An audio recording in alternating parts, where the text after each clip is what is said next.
The following program is a collection of stooges talking about happenings in the sports world. It is meant to be comedic informative. The opinions expressed on this show do not necessarily reflect the beliefs of their peers, their boss, or ESPN. There may be some cuss words because that's how humans in the real world talk. If you are young, please seek permission before watching any further. Hey. Why? Let's go! This show stinks, and the fact that you listen, we are very, very thankful for. McAfee on the line with a gorgeous assist. The all-time leading tackler for the Green Bay Packers. You ping! Damn it!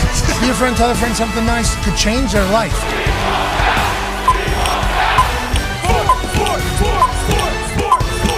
Hello, beautiful people, and welcome to our humble abode, the Thunderdome, on this Rest Easy Gym Thursday, May 22nd, 2025. This program starts now. Sports are happening all around us, especially here in Indianapolis, Indiana.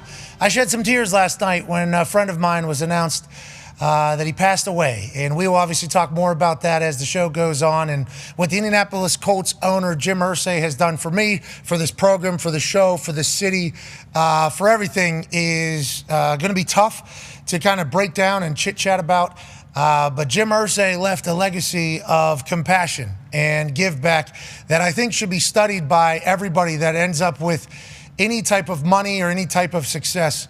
He woke up every single day hoping to make the world a better place, making people happier. And I know life gets in the way sometimes, and I don't think he always got it right. And he certainly battled his demons. But God bless this man, Jim Irsay, in the way he wanted to treat other people, especially people that he knew. If you actually got to know Jim Irsay, you loved him. I wrote something on Twitter last night, and it took me a lot of attempts as I was watching the Indiana Pacers beat the New York Knicks in Game 1 of the Eastern Conference Finals in Madison Square Garden with a comeback that hasn't happened in 1,414 games.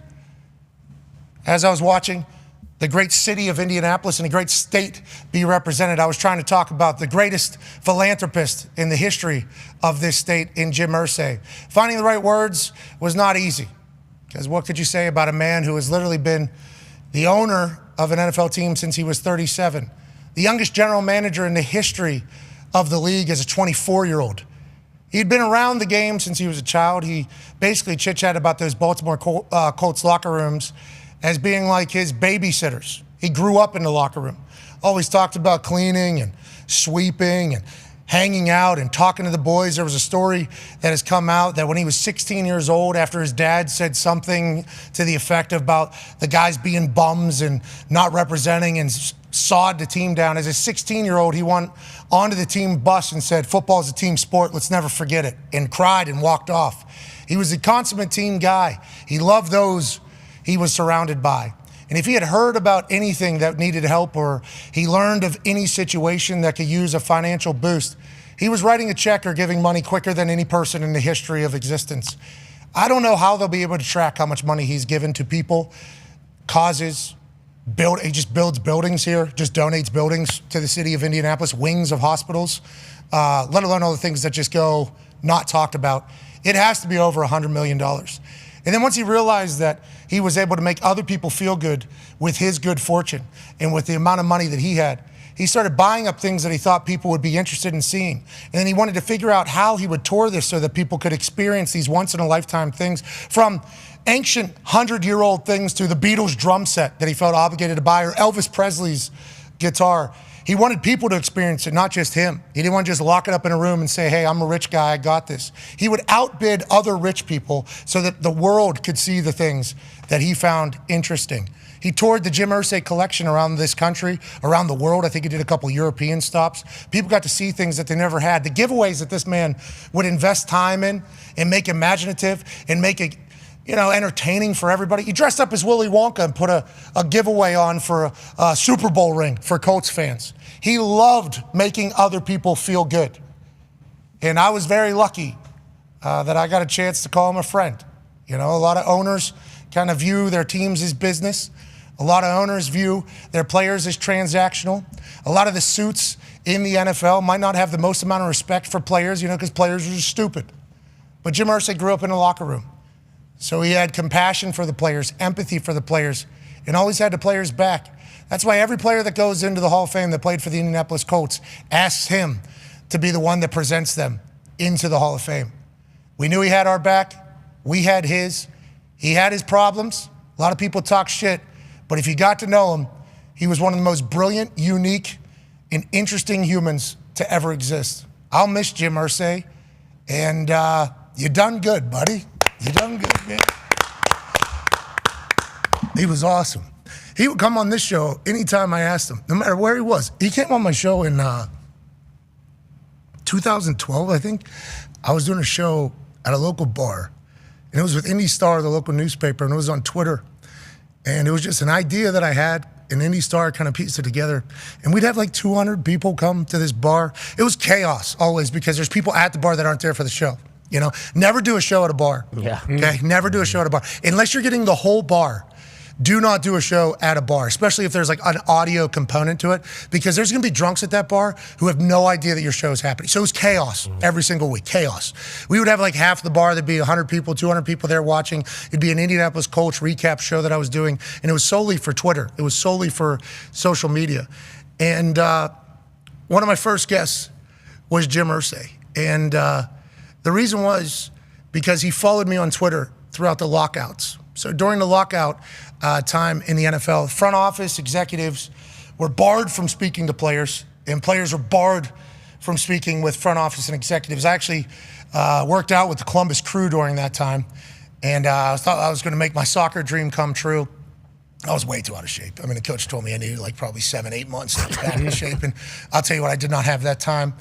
But the front office people weren't able to talk to the players, but there was ways to get around it. So like Bill Polian saw the news thing, and it was like me playing soccer, and he got a message to somebody, got a message to somebody, that got a message to somebody, that got a message to me, and I was like, hey, this lockout's not going to be forever. You hurt yourself playing for the Columbus Crew. You would feel like a dipshit. I was like, who's saying? Why are you saying? I don't talk to you that often. He goes, that's not from me. That is from, somebody high up. So there was like a real divide. Like, we aren't on the same team right now. And Jim Irsay followed me on Twitter during that time. I remember it happening because I was pretty dialed into my Twitter during that time. I would answer everybody. I would reply to everybody. I thought it was the greatest platform because you could connect with anybody, and you could kind of share yourself, and you could get creative with your words, and you can get creative with your thoughts, and you could reach people. And that's why I think X is so important. And I know there's a lot of shit on there, but there is stuff that happens on X that's magical as well. And Jim Irsay saw the same thing. He loved that platform. And he followed me throughout the lockouts. And then when the lockouts were over, we had training camp. And he arrived at training camp. We're up in Anson, Indiana. I was 280 pounds, maybe. I was so fat. Have fun. I had a lot of fun during that lockout. I had a lot of fun. I knew I had to tighten up, but I was not in my best shape. And, I'm at training camp doing my thing. And Jim Irsay gets there, and he's on his golf cart, and he does a beeline right over to me. And he and I did not have a relationship like that. After I got arrested, for public intoxication, definitely, allegedly swam in a canal. I was definitely publicly intoxicated. Mm-hmm. And that was a big moment, pivotal moment in my life. In the conversation I had with Jim Irsay after that, in the conversations I would have with him, he would come check on me, Like, hey, how you doing? You good? But it was always like surface level conversations. Good. And then he would get out of there. Or have a conversation with Adam Vinatieri, who he loved. He absolutely loved Adam Vinatieri as well. So I was just kind of like a part of the conversation. You good? Yeah, I'm good. Any story? Good. And then he would talk to Vinatieri, obviously loved Vinatieri. And I was just cool. I was lucky to be, there's pictures of me, Vinny, and Jim talking practice, everything like that. And in 2011, after the lockout, Jim came to talk to me, and it was our first real extended conversation. And once you start listening to him, start brainstorming ideas, and you get to the bottom of what he really wanted to do. All he wanted to do on Twitter was give away shit. That is literally all he wanted to do, was just give things away to people. And as he was at training camp, you'd watch him just give hundreds to every person in sight. I don't know if there was a guilt that he felt that he had everything, or an obligation to give back to people. And I think that's why anytime there was a narrative about Jim outside of Indianapolis or outside of Indiana, you very rarely heard anybody here because of how much he's affected and helped literally any human he could have. He was one of the kindest people I've ever met. And when I retired, I went and talked to him before anybody else because we had a friendship. Obviously, he's the owner of the team. I'm punter of the team. It's not like we're best friends. You know, he's living a much different life than I'm living. But anytime we talk to each other, there's real conversation, real moments. And I think he genuinely liked me as a player. I don't know how many people, but I felt obligated to go talk to him and let him know that I was going to retire and that I was done with this thing. And he took 2 hours basically just giving me game. Like, hey, are you going to be able to fire somebody? And I go, excuse me? He had this vape. And his fucking big smoke coming out. He was a good vapor. I actually told him in that conversation, hey, you ever see those people that blow O's and shit? Like they do he goes, what? And I text him a link and he's like, I think I could do that if I had enough time. Loved his vape. He said, do you think you could fire somebody?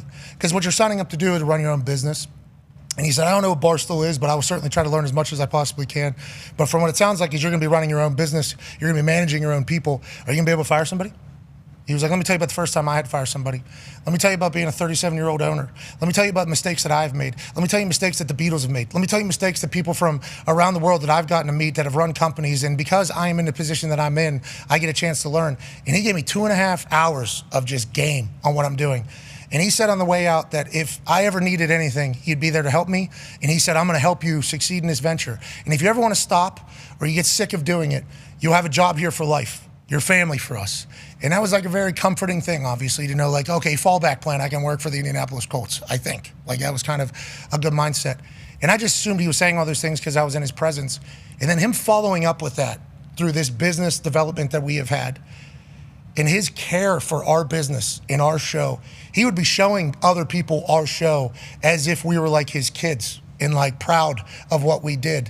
And he would send me articles that he's come across that he thought I should read, whether it would be a leadership thing, a business thing, the future of media thing, things that are being said about that. I would just get a text message, maybe 3 a.m. sometimes, because who knows where the fuck he was in the entire world. Obviously has multiple planes, multiple houses, has the ability to live and do whatever the hell he wants. But he was always checking in.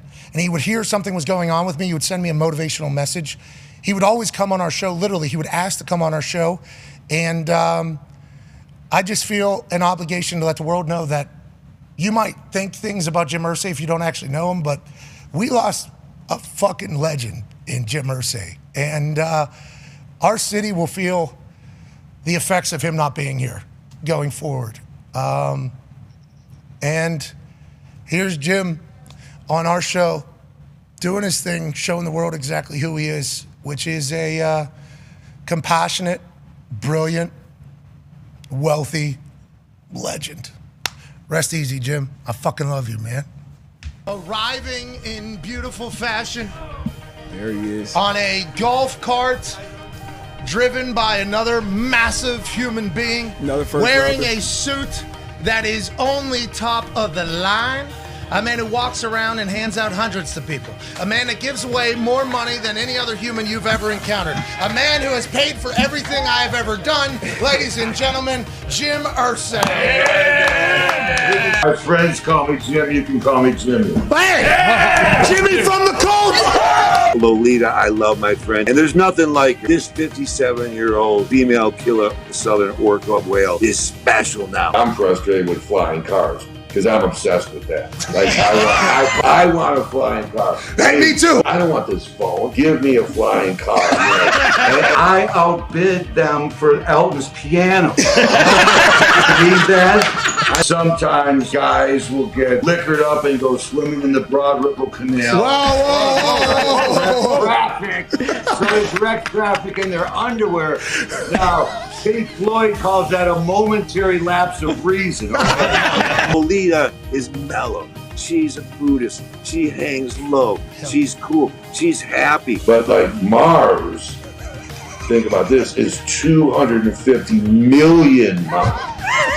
250 million miles. When you go, it takes about anywhere from 9 to 11 months to get there, depending on the alignment. Are you going to fucking Mars? And so, Jim, are you going to Mars? It sounds like you're... I wish I was. They go, well, I have these beautiful Monet paintings, but I have John Lennon's piano in the front room. What do you want to see? I want to see John Lennon's piano.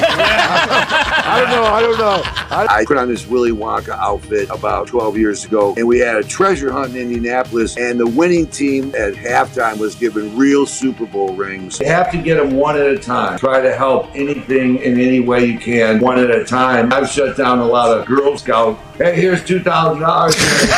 We're going home, The only thing that beats everything is love. Love every time beats hate. Every time. If you come at hate with hate, it's not going to be good. You're going to get more hate. I'm lucky to be a part of the Colts organization. Getting to know you has been a cool thing. Just know that I think, personally, as somebody who is a billionaire, you're doing good with your money. You're doing good with your time. What could I say? This when you came to my office and told me your plan about retirement, I never thought we'd be sitting there and you'd be the mega star. Sorry for saying that, but it's true that you are. Your show and what you do and the entertainment you provide, is David Letterman type. It's at the very top. I always knew you had that potential, but man, what you've accomplished, we're so proud of you that you're a Colt alumni player. I mean, you represent. I'm lucky. You helped me out a lot. Rest in peace, man. Obviously, sending nothing but positive vibes and love to his daughters, his grandkids, his, son-in-law, like his loved ones as a whole, his staff. There's a great group of people that have been around him for a very long time. And I got a chance to send them messages overnight, the Gormans. I mean, Scotty and Jeff have been with Jim for like 30 years. Pete Ward has been with Jim Irsay since Baltimore, let alone the training room that he has kept literally since Baltimore, the equipment staff, everybody. He takes care of his people. He's so loyal. And I have no idea how they are all feeling today and last night, but just know you guys all did good, man. Jim had a great group of people around him, and that's because he had a great eye for talent and he had a great aura. Rest in peace, Jim. I appreciate the shit out of you, man. Now, I think Jim Irsay had a big role in last night's Indiana Pacers first game win in Madison Square Garden. Now, the odds say that the situation they were in multiple times, the game was over. New York Knicks fans outside of Madison Square Garden were saying that they were going to sweep the Pacers late in the fourth quarter. Actually, let's go to down 17 with 6 minutes and 12 seconds left. 111-94 in the Mecca, Madison Square Garden. There's no way this Pacers team's able to do that. Nemhard, 18-foot step back. How you doing? Keep it moving. Pascal Siakam. And then it became the Neesmith show. Aaron Neesmith, shooter out of Vandy. This dude won ape shit at the end of the fourth quarter. Obviously, Tyrese Halliburton's going to do his thing. He's going to be a facilitator. He's going to knock down shots. But Naismith goes 5 of 6 late in the fourth quarter, goes absolutely unconscious. That one right there from 3 foot beyond the arc. Then that one off balance. Bang, bang. How you doing? Keep it moving. Tyrese. Game winner, Jim Irsay grabs that thing from heaven, throws it through the hoop, and Tyrese Halliburton says, Reggie, you see me? We just did it. Biggest comeback in the history of basketball.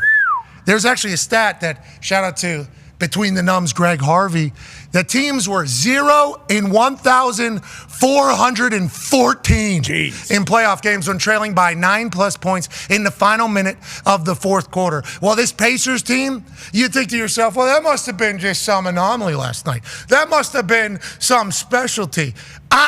They would go into overtime, not play their best basketball, and they'd come out of Madison Square Garden with a win, a massive win. Tyrese goes for 31 and 11, double-double, 30+ points. How you doing? Keep it moving. Neesmith goes absolutely unconscious. The boys go bananas in Madison Square Garden. Pascal Siakam, dog, how you doing? Keep it moving. Rick Carlisle, the style of play that they have, maybe, just maybe, start reading the tea leaves. Because you think last night an anomaly. It certainly was. Anytime you're 0 in 1,414, you would think that is a statistical matter of fact at that point. Yeah. I think that is just something that all basketball watchers would say, yeah, that makes sense, especially in the final minute. Then you're playing a free throw game. Gotta make those. Have to. Gotta make those. When do you miss those? Well, maybe when you're tired. Maybe whenever you're worn out. Maybe when you're beat up a little bit. Maybe whenever that game that you thought was out of the weeds is all the way back in the dirt, brother. And that's what this Pacers team does. Let's go back to April 29th, shall we? Down 7. How you doing? Keep it moving. Pacers, massive dub, hitting big-time threes. They somehow have the capabilities to do that all the time. Tyrese Halliburton makes insane plays. And correct me if I'm wrong, This right here is the last play that Mr. Halliburton has gotten to see live. Let's get that man back in an arena. He deserves to celebrate with his people, not just in a bar. Yeah, awesome. As his boy loses his mind. Now let's go to the Cavs. He can't do it again, could they? Well, this is on May 6th, April 29th, then May 6th. We're down 7 with 48 seconds left. Naismith, give me that. Then obviously we remember the Tyrese Halliburton miss on purpose, gets his own rebound. Go ahead and skates. Step back. We win, you lose. Big ball dance in Cleveland, Ohio. And then in the first game of the Eastern Conference Finals, it happens again. Is it potentially a skill? Is it potentially a trait? Or is it potentially the way they play that at the end of games, teams might be wore out and they take advantage because they're in better shape? The Toxic Tables here at Boston Connor and at Ty Schmidt. Whenever the Hammer Dahn Cowboys is here. And joining us now, ladies and gentlemen, is a man who has been fantastic on television during these conference finals. He's an NBA champion head coach, now seemingly television pundit. Speaks great. Yeah. Ladies and gentlemen, Mike Malone. Yeah, Coach. How you doing, Coach? I'm doing well, man. Good to be on with you guys again. Hey, great to see you again. Obviously, this time around, you are becoming a TV pundit, a good one at that. You need to understand you're doing a great job. Don't change for shit. Well, I only got one game under my belt, so I got a lot of room for improvement. No, but don't change. That's what I'm saying. Don't worry about it. Don't change. Just be you. Okay. There might be somebody. I appreciate it. There might be somebody who thinks they're in a position to give you advice because they have maybe done TV school or something like that, and they're trying to be nice. Now, granted, there's some people out there that'll give you great advice, but me, looking at you, just be you. Right. Okay, your resume's good, your personality's fantastic, and the way you talk, you make dipshits like me feel like I'm understanding what's going on. Now, with that being said, do I understand what's going on with this Pacers team? It feels like 3 times now, miraculous comebacks late in the game. Is there a reason that that's happening? And is that reason potentially because Carlisle has these boys running? Do other teams potentially get worn out and the Pacers think that they can capitalize when these teams are out? Or what do you think it is about this Indiana Pacer team, Coach?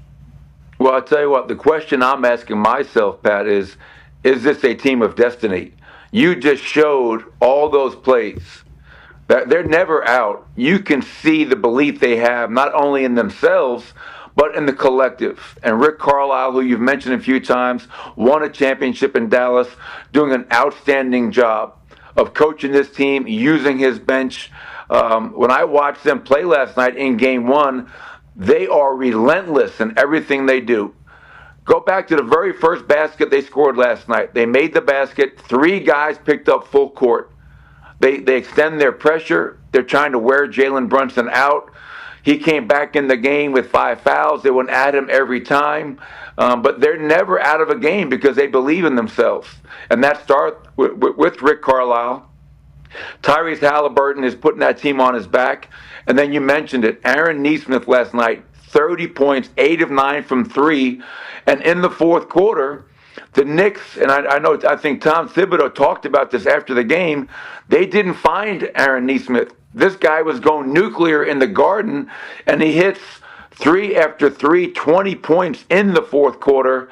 And you talked about it. You're down by 9 points with under a minute to go, and they're able to force overtime and win the game. And I just thought about it afterwards.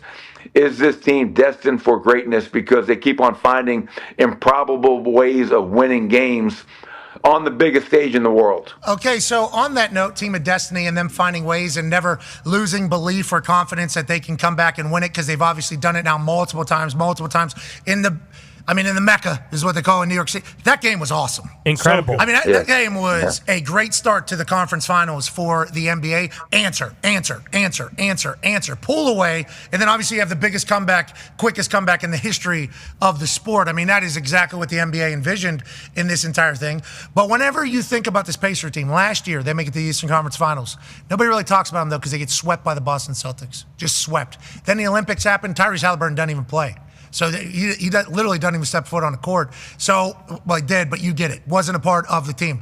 So there was no conversation about how great the Pacer season was last year, how young of a team they were, how Pascal got traded in mid-season. There was never any chatter nationally or even locally about, hey, that was a hell of a Pacers year. It just kind of got swept away because of how it ended. Do you think having that maturity and having that experience from last year helps them? And what is the direct correlation to having been there before in your eyes as somebody that's been there talking to a team? Well, experience is the best teacher, right? And you talked about them being there last year and losing to the eventual champion Boston Celtics. I think continuity is really important in this business. You know, obviously the Knicks last year played against Indiana. They were not healthy. They've added Karl Anthony Towns. They've added Mikal Bridges. Where Indiana's got consistency. They've got continuity. You have a coaching staff that's been in place and won at the highest level. So you have to give them a lot of credit in terms of their approach, their belief. They went into Cleveland last round and took games 1 and 2. They're not afraid to go into any arena in the NBA and find a way to win a game. You watch them play and you can feel and sense the belief that they have, and that is a powerful thing. We won a championship in Denver 2 years ago. Our players had that same belief. We felt we could go anywhere and beat anybody, anytime, and that's a powerful thing, and I think Rick Carlisle, coaching staff, and their players continue to show that and illustrate that. So I would agree, Pat. I think having that continuity, having that belief, having been there before, can be a powerful thing as you try to get to the NBA Finals. Okay, so obviously it looks like the Eastern Conference Finals is going to be electrifying, and I think Tyrese even brought up that shot there from Jalen and that shot from Kat about how they were talking about, do you think your guys' style make other people get tired, you know, especially this late into the season? There's 100 games or whatever people have already played. And Tyrese mentioned, he was like, I don't know. I'm not them, obviously. He said, but Jalen, normally at the end of those games, knocks those shots down. Short, a little bit of short. Obviously, it was great defense there. And then Kat gets this, short. It's like, were they tired? Or was it just trying to get it up quick? It's like, I don't know what you can say because you're not that other team. But in a best-of-7 series, with the way this team runs and the way they're bought in, it's like, they're like a hockey team. They're like not scared to, we'll wear you down. Here, we will. You might score. Sweet. You're running a gasser then. You're coming back the other way. And it feels like this year they're healthier and more confident than they've ever been. Shout out to the Eastern Conference Finals delivered. Now, let's go to the Western Conference here. This Oklahoma City team, obviously they've only lost 14 games all year. SGA is officially the MVP of the NBA season. We've obviously heard you speak about Oklahoma City. We've obviously heard you speak about the MVP. People get all worked up, you know, because you're saying compliments to another player and another arena and another fan base in the Western Conference. That comes with the territory of being on TV. This is standard operating procedure. So I obviously hope you don't take anything into that from what people are saying. But what is it about this OKC team? What is it about them that makes them so dangerous, so lethal, and why have they been so dominant? I know Chet's big. I know SGA is an absolute dog. Hartenstein here is an absolute guy. They got people all over the place, and the coach, people are saying, is this guy's the guy. What is it about them you think that makes them so difficult as somebody that's obviously had to play against them? Well, everything you just said, but the one thing that really stands out to me that separates them from everybody else is their defense. And if you want to dig deeper into that defense, it's their ability to turn you over, it's the ability to generate turnovers, and more importantly, to turn those steals and turnovers forced into points on the other end. And if you want to go back to that first game, obviously, it comes down to the ability to take care of the ball for Minnesota. If they're going to have a chance to try to get a game tonight in probably the loudest and toughest place to play in the NBA, they cannot beat themselves. And they did that in game 1. Way too many turnovers. That fueled OKC's break. Minnesota had 0 fast break points. And if you're going to play against the number 1 defense in the regular season, the number 1 defense in the playoffs, you've got to find a way to get some easy baskets. You cannot play in a crowd. They're sitting on Anthony Edwards. They're sitting on Julius Randle, collapsing on every time they drive the ball. So they've got to trust their teammates. But here's the key. They need Naz Reid, they need Dante DiVincenzo, and they need Nickeil Alexander-Walker to make shots, because until they do so, Julius Randle and Anthony Edwards are going to continue to see a crowd each and every possession. Yeah, Julius Randle went for 20 in the first half last game, and then next to nothing in the second half, which a lot of people are saying that's incredible coaching, what they're doing, and what you're just pointing out there. I forgot about Caruso. I should have given Caruso his love. Yeah. He looks awesome down here in Oklahoma City. Feels like that's where he's supposed to be. Feels like a college environment when I'm watching it, which is what I think goes to your point about the best arena in all of NBA. But let's talk about their star player. Go ahead, Con Man. Yeah, Coach, I'm glad Pat brought up Caruso because people are saying if Caruso was guarding SGA, he'd foul out in 5 minutes. How do you feel about the entire conversation with the foul baiting? You know, a lot of people are not too happy with the SGA and Brunson kind of style of play. But, I mean, we looked at it yesterday. If you were to take away all of the free throws, SGA is still leading the league in scoring. So what do you think about that entire conversation? And then also, how would you coach against an SGA or a Brunson where maybe they do get calls that other guys don't, but you still have to remain physical with them throughout the game? Well, it's definitely a challenge, and people can complain all they want, but all year long, Shea was one of the top guys in the NBA in terms of free throw attempts per game. That continues into the postseason, and you've got to be a lot more disciplined. I mean, Jaden McDaniels fouled out. He can't foul out these coming games if they're going to have a chance to slow Shea down because he's their best defensive matchup.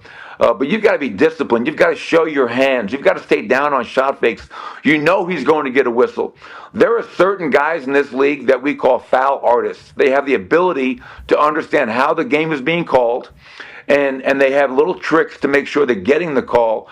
So as a defender, whether you're the primary defender on the ball or a help defender, you've got to know that the referees are going to be looking for that. So be a lot more disciplined.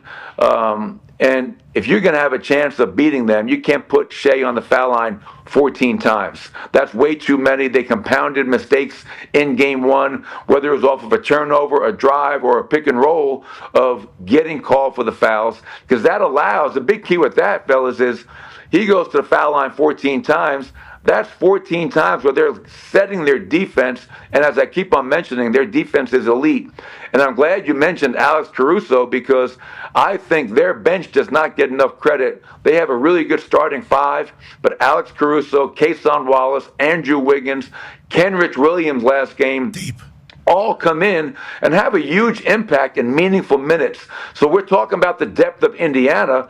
I think OKC in the Western Conference, very similar. They can wear you down. They have a lot of depth, and deep teams this time of year are dangerous teams. Yeah, because somebody's going to get injured too. I mean, that's just kind of what basketball is, especially in the best of 7 series. So being able to have somebody replace that, great.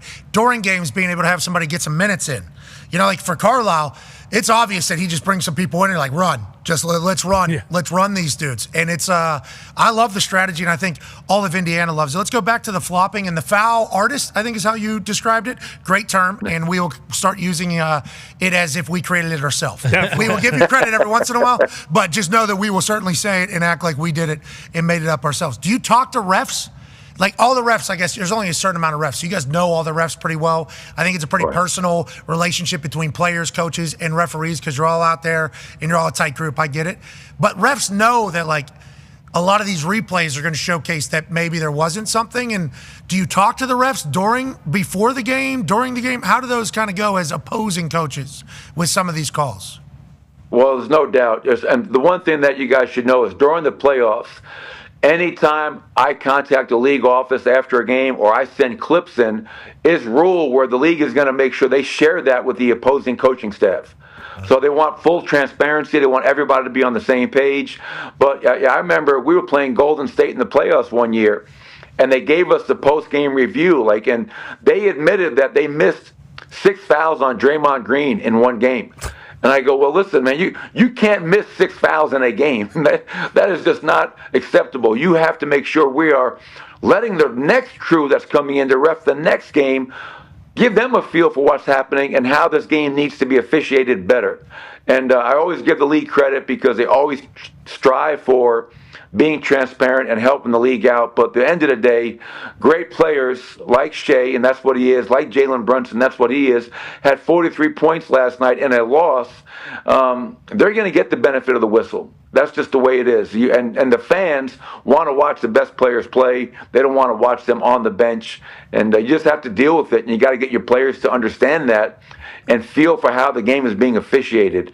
And I expect Minnesota to come out. Chris Finch is a hell of a coach. I think he'll have his group ready to play tonight. I think with the way the game is constructed, the way the rules are constructed, and that it's humans blowing the whistle and everything's happening so fast, I think they're destined to get some wrong. Which always in basketball, I think you're destined to get, just because everything can be considered a foul. Like for us, holding on the offensive line in football can be called all the time. It can be called all the time. So it's like, is it egregious? Is it not egregious? And then a ref just gets a little flag happy, and all of a sudden it happens. Like, officiating sucks. Okay, it's not fun. I don't know why anybody signs up for it, but we do appreciate those who do it. But basketball feels like the one where it's the most like, and then we go in 8K super slow-mo, and it's like, no, actually not. I think that's a tough job. That's a tough job, especially with the way they do. Like, Tyrese had a little leg kick last night on Jalen Brunson, and Jalen actually said, he kicked me, and you can only see it in, like, from the behind angle, slow motion. Tyrese definitely did put his leg right into Jalen Brunson's groin, and then he hits him, and then Tyrese does the thing. It's like, ooh, that's a little work right there. But if you're a ref, how could you ever get it Brunson right? took Neesmith's arm at one point in the game. Slapped himself with it. Yeah, foul artist, baby. That's a foul artist. Okay, let's talk about the team you chit-chatted about there, Minnesota being prepared for it. Go ahead, Tone. Yeah, Coach. Obviously, we talked a lot about OKC and how great they are. Ant Edwards on the other side, it feels like he's one of the young players in this league who probably doesn't give a shit how good the other team is. It's just kind of how he's wired. He's kind of an old school young NBA player. How do you feel about Ant Edwards, and is he, primed to? Is he one of the more equipped young players to put a team on his back and lead them to victory? No, there's no doubt, and I've seen it, unfortunately, up close and personal. Game 7 last year, we're up 20 in our building in one of the crazier playoff series I've ever been a part of, and Ant Edwards puts that team on his back in that second half, and they come back and beat us. What I need to see from Anthony Edwards tonight, what the Minnesota Timberwolves need to see from Anthony Edwards tonight is aggression. Only took 13 shots in Game 1, and the craziest stat of that is only one of those 13 shots were in the paint. We think of Anthony Edwards, we think of dynamic athlete, aggression, attacking the basket. They need to find a way to get out and transition. Once again, 0 fast break points. Anthony Edwards in the open floor is exciting, dynamic, athletic. And we need to see more of that because you don't want to play against that set defense over and over and over again. I expect Chris Finch to get him off the ball a little bit more, let him get off catch and shoot, pin downs, let him attack. But he is confident. He's been here before, and I expect him to have a great game tonight. And we talked a little earlier about Julius Randle, third quarter, 0 points, only 1 shot after having a great first half. Anthony Edwards in Game 1, fourth quarter, 0 points, only 1 shot. He cannot take 13 shots tonight. He's got to take 25, and for him to do that, it's got to be in transition in the open court with an attack mindset. Okay. And we all want to see it from Anthony Edwards. Yeah. That OKC team is just explosive. They really are. It just 14 losses. Mm-hmm. And all year, all the conversation was, we need to be talking about OKC more. Because OKC, obviously small market, how people chat about it. Western Conference has 45 other stories. 45 other stories in the Western Conference. So it's like, well, it's hard to just talk about OKC. But all the basketball people were like OKC. And then you watch them do their thing, and it's like, this team, as you look down, they're up 15. It's like, whoa, they're very dynamic. And also, lock it down on the defensive side. Yeah, someone on TV yesterday said they won the triple crown of defense this year. They were like first in perimeter D, first in interior D, and first in opponents' points. They're bopping the wood. Yeah. They bop wood. Okay, let's go to the Eastern Conference. Don't say, whoa, easy with the way you're thinking about that there, Coach. Let's go back to the Eastern Conference. Yeah, absolutely bopping wood. Yeah, we heard you. Ty has a question for you, Coach. Yeah, Coach, we've talked a lot about the Pacers' depth and obviously Oklahoma City's depth. When you're watching that game last night, is there any way that the Knicks can withstand the pace of play and the style of the play, play that the Pacers, use if they're only playing 7 to 8 guys off the bench? Like, at some point, does Tibbs have to say, like, hey, even though some of these guys didn't get much burn during the regular season, like, we can't keep playing 7 guys when they're rotating 11, 12 guys out there, because come Game 3, if they haven't got one, like, they're just not going to have anything left. Well, yeah, it's a great question, and you get to the Eastern Conference Finals and you're the New York Knicks coaching staff, it's hard to just adjust and say, you know what, we're going to change our rotation now. We're going to go to a 9-man rotation. They only played 2 guys off the bench last night, double-figure minutes. Obviously, we all know how deep Indiana is. They're so deep that you guys realize that Miles Turner, who got off to a great start last night, how many minutes did Miles Turner play in the fourth quarter last night? 2. Right? You had guys like Ben Shepherd, Obi Toppin in the game late, and that's what Rick Carlisle's done all season long. His depth is ridiculous. He trusts his bench, and I learned a long time ago from my father, the greatest gift you can give a player is confidence. And all those players know that Rick Carlisle has great confidence in them to go out there, regardless of the time, score, situation, to do their job. And to answer your question, I don't think there's anything the Knicks can do to change how fast and how relentless and the pace in which the Pacers play. Because they're a great running team, and unlike most other great running teams, they run after makes better than anybody else. So it was a track meet. You score on them, they get that ball out of the net, inbounds, and up the floor faster than anybody I've ever seen. And then they pick up on the other end. So they're relentless in their approach. They come at you for 48 or overtime if it needs to be. And I don't think there's anything the Knicks can do in the middle of this series to change that. That is Indiana's style of play, and they've been doing it all season long. Do you ever see a guy hit his head off the rim like 4 times in a 2-minute span? Obi Toppin. Yeah. I mean, he even on Jalen had his sick make after Obi did his double pump dunk in overtime. He's also fouled, which should have been on the foul line. But I think everybody was so mesmerized by him doing a double pump in a dunk, taking it to the rack the way he here. Hey! He got fouled clearly. Clearly got fouled. Would have been a 4-point game if he would have knocked down the free throw, which we assume he would have. I think Jalen, before this or after this, had like a little floater. Obi jumped up to swat it, almost hit his head off the rim. I mean, Jalen put it up over top of him. It was like all the pieces play. And that's kind of the word about the Pacers from all the basketball people that I hear talk is like, you never know who it's going to be each night. Literally every night. You talk about Miles Turner having a great start and only playing 2 minutes in the fourth. He had some time in overtime, didn't go great. I think he's going to want to get that taste out of his mouth as well next game, which will be great. But he can go for 30. Mm-hmm. Miles Turner can go for 30 in game 2, and nobody would be surprised. It's a fun time to be a basketball fan. You're crushing it on TV. Keep going, boss. Hey, guys, I appreciate it. I'm going to go bop the wood, and I'll talk to you soon. A lot of that. Ladies and gentlemen, Coach Mike Malone. He's talking about playing defense. Yeah, of course. He's going to play defense. Yep. Because he likes to feel it. Mm-hmm. Yeah, he likes Maybe that's why he got let go, which we will certainly ask him about the next time he joins us, was he bopping the wood too strong? He might have been. And the boys were like, we play 82 games. Stop bopping, Coach. We don't need you bopping the wood so hard. Potentially. He said, how about Draymond Green? Guy was like a Ram truck, missed 6 calls. 6. Can't be missing 6 calls on one guy. He's out of the game. The guy's out of the game, let alone us and everything else that happens in the game. Guy's gone just from what you missed. Probably had 4 fouls already, too. You guys gets 10 fouls? Yeah. What is this? It's a shame Malone's not going to be. He's not going to be on TV very long. Because the bopping the wood comment? No, because he's going to get hired very quickly. Yeah, but what if he likes his TV stuff so much? Yeah, good. What if he's like, you know what, I don't mind bopping the wood down there at LA Fitness. It's much more fun bopping wood here. Yeah, without all the pressures of having to deliver every single night. With so many eyes on you when you're bopping wood, it's probably a little... Yeah, he just wants to get in there and smack his wood around a little bit by himself. Nothing wrong with that. Yeah. Gotta play defense, brother. That's right. More casual. That OKC team locks it down. They could, Minnesota, we all just believe in Ant. Yeah. Mm-hmm. Right? That's how I feel. For sure. Julius Randle, too. I believe in Ant, though. I'm like, Ant's a guy. So that team will go, inevitably, I think. It's like then you watch OKC, and they're just like to Coach Malone, it's just like the Pacers. It looks pretty similar. I think they play a little bit more tough defense than the Pacers. And to his point about the Pacers, after they get scored on, they get the inbound pass quick, and they're running the other way. So it's a gasser. So even if you have success, you're going back the other way. That's a mental thing, too. If you get beat and they score on you, there's no like, they just get the ball, screw it. So I think that naturally potentially lends itself a little bit to like, they're going to score on us at some point. We just got to get it back the other way.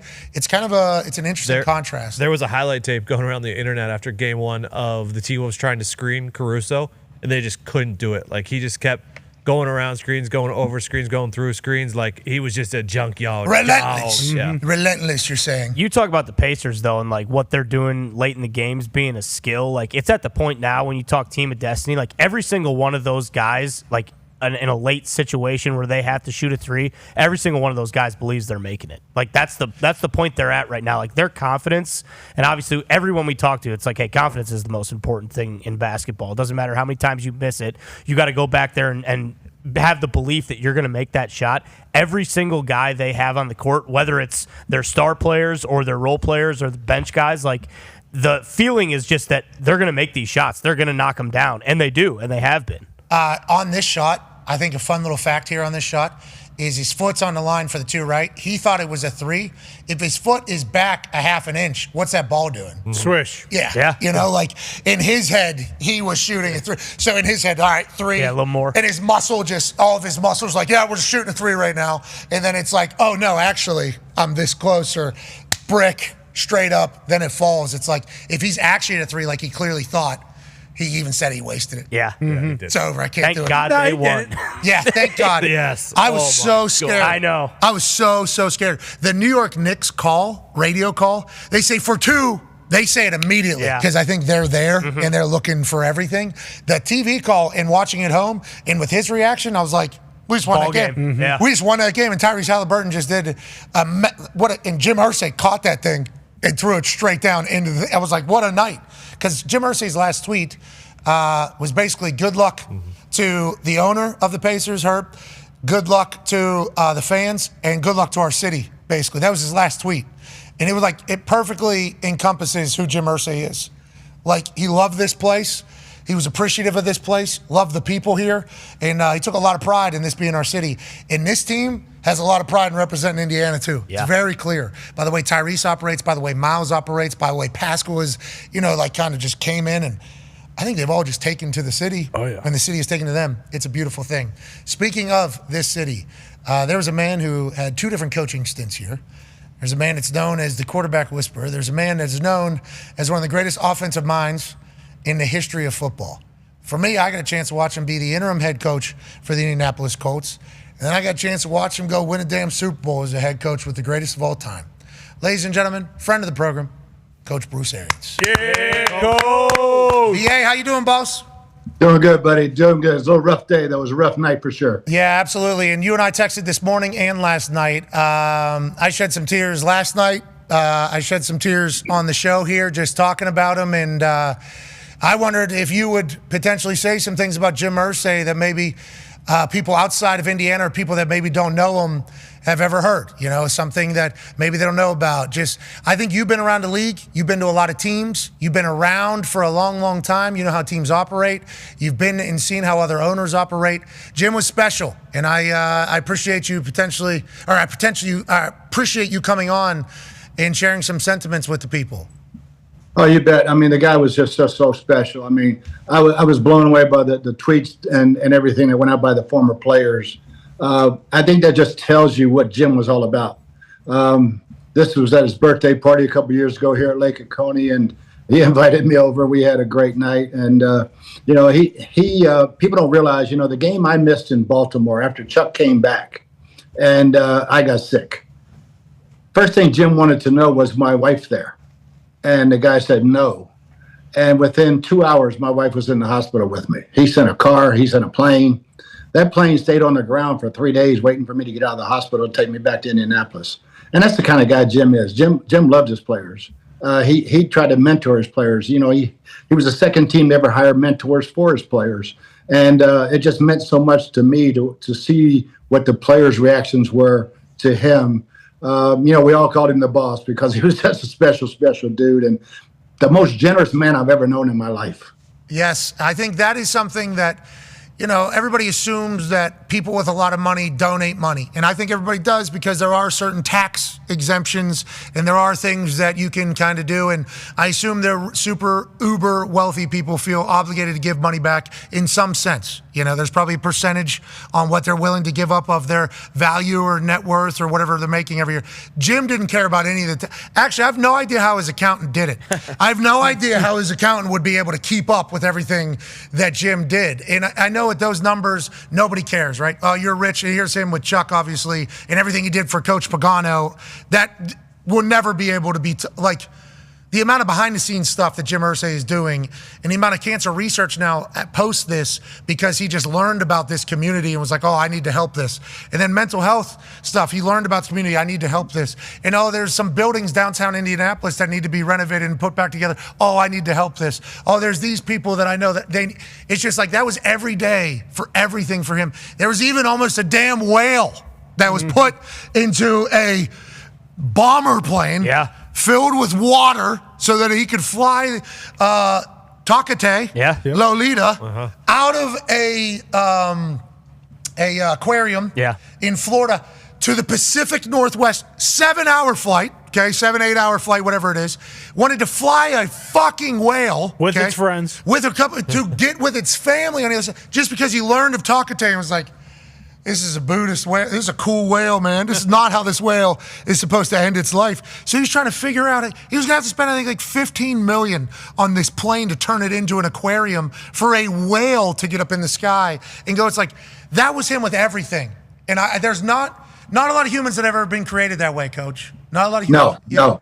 And, he was the shoe. He always talked about the shoe. And, me growing up in York, Pennsylvania, the Colts were my team. Johnny Unitas was my idol. And to put on that uniform and put that shoe on as a coach meant so much to me personally. And it was a great 4 years, the 3 I had with Peyton and the 1 I had with Andrew. But I love the city. I love everything that the Colts stands for, and that's because of Jim Irsay. Yeah, so now, obviously, the Indianapolis Colts are going to have to figure out what's next for their organization, for that family. I assume there's already been plans because of how the last few years have gone. We're obviously all not blind to any of that. I think last night came out of nowhere. I don't think I expected that at all, Coach. You? No, not at all. It was a shock to me. We all knew there was things going on. Like we all. I don't know who all knew what, to be honest. I think they were keeping a lot of things tight. I think they didn't want anybody to worry. I think that's another thing. Jim didn't want people to worry. So I think there was a lot more potentially going on than any of us, even the people that are maybe even closer to him than I. And I don't know if you like any of that stuff, but we all knew that. But still, whenever it was like jarring, it was like, holy shit. And then I immediately just start thinking about what a legacy this dude has left behind by the people that know him, Everybody, to your point about the players, every player that said the same thing. Every friend of his has said the same thing.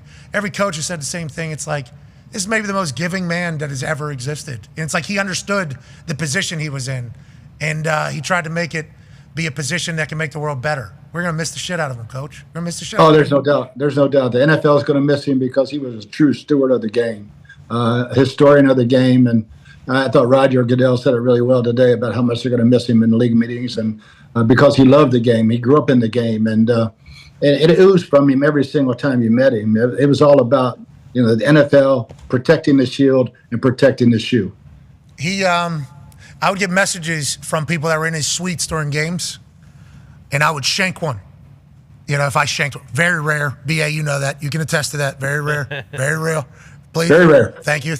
I took a lot of pride in that. Especially I knew offense coordinators and quarterbacks too. If I shank, Peyton taught me that early, I'm fucking him too. Because there's a much bigger spotlight on his failed first down if I am not. Because if you get a good one, it's like, just football happened. You hit a shank though, it's like, offense failed, bad punt, now they're in there. You can really, we can just keep the game rolling with no spotlight on anything bad if there's a good punt. I would get a text during the game from the people, and I would see it in my phone.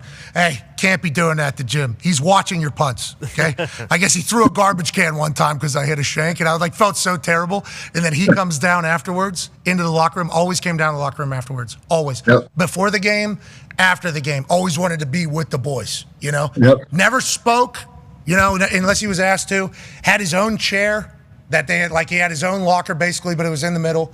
Came down before every game, after every single game, just wanted to be in there, wanted to experience it.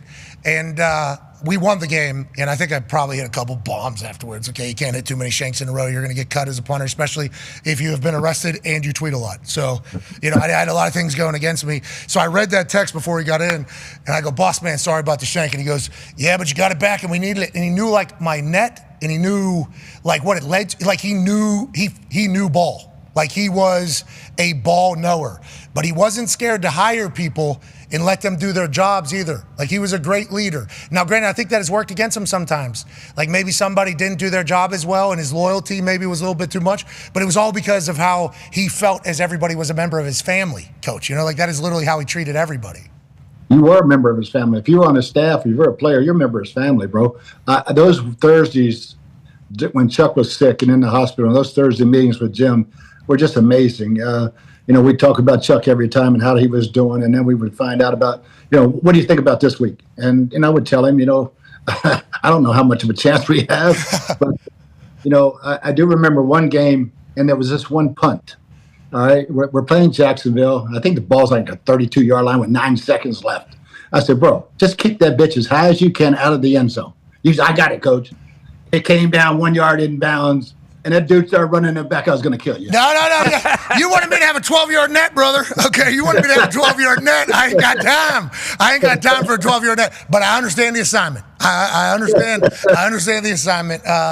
Coach, it was great to spend time with you in the Indianapolis Colts building. I know you are held in high regards, in high respect by everybody you've ever worked with, but certainly with the Colts. And thank you for making some time today to kind of share some thoughts on old Jimmy from the Colts. Yeah, baby. We appreciate you, man. Here's to my man. Here's to the boss, baby. Hey, cheers to you, Jim. We appreciate the hell out of you. Coach Arians, you're the man, ladies and gentlemen. Super Bowl champion, legend, Bruce Arians. Thank you, Yeah, B.A. I love that. I think everybody that I've known that has been around Jim today has had a very similar thought. Mm-hmm. We're gonna salute the big man today. Mm-hmm. Like we were going to do that. And I'm happy BA made time for that. He's so cool. Yeah. That hat still plays. Yeah. Always will. 32-yard line. Wanted me to hit that thing. We had a great relationship. The plus 32, I assume. Yes. Yeah, it was plus 32. Yeah, I'm like, brother, I got it. Brother. Sounds good. Brother, I can't. Like, come on. 12-yard net right now? That is, you might as well just. What'd you do, pooch it to the one and they caught it? Yeah, I caught it. He got like a yard. I mean, it wasn't, I hit that fucker. I mean, it was very high. I was like, I get it. But, like, if this guy takes 199 after I hit a 5-0 on this, like, we deserve to lose. Yeah, we deserve to lose. The outside guys. And also, like, the boys are ready. Hey, the boys, this is what we do. This is kind of fucked up. You're putting me in this situation.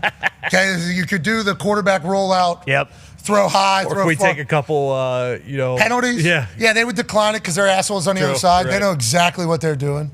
Yeah, BA and I sat next to each other whenever he came to the team, and Chuck was the head coach. And then Chuck gets leukemia diagnosis like week 4 or week 5, I forget, very early in the year of Chuck's first year.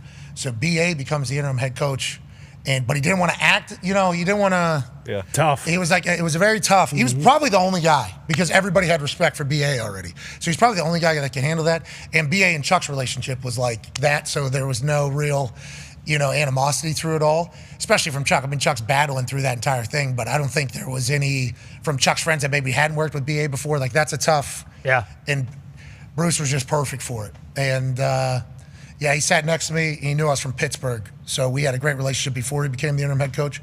So he's the offensive coordinator, so whenever I'm jogging out the punt or whatever, we have one where we're backed up on, like, the 2.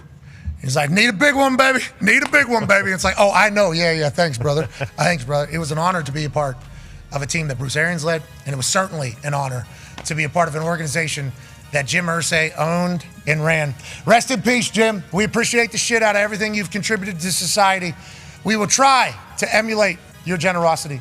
Be a friend, tell a friend something nice. It might change their life. Hour 2's on the other side. Take 3. Arriving in beautiful fashion.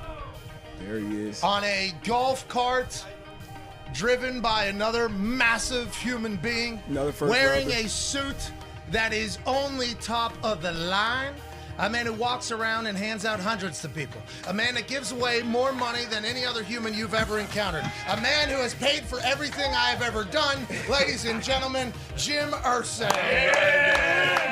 My friends call me Jim. You can call me Jimmy. Hey! Jimmy from the Colts!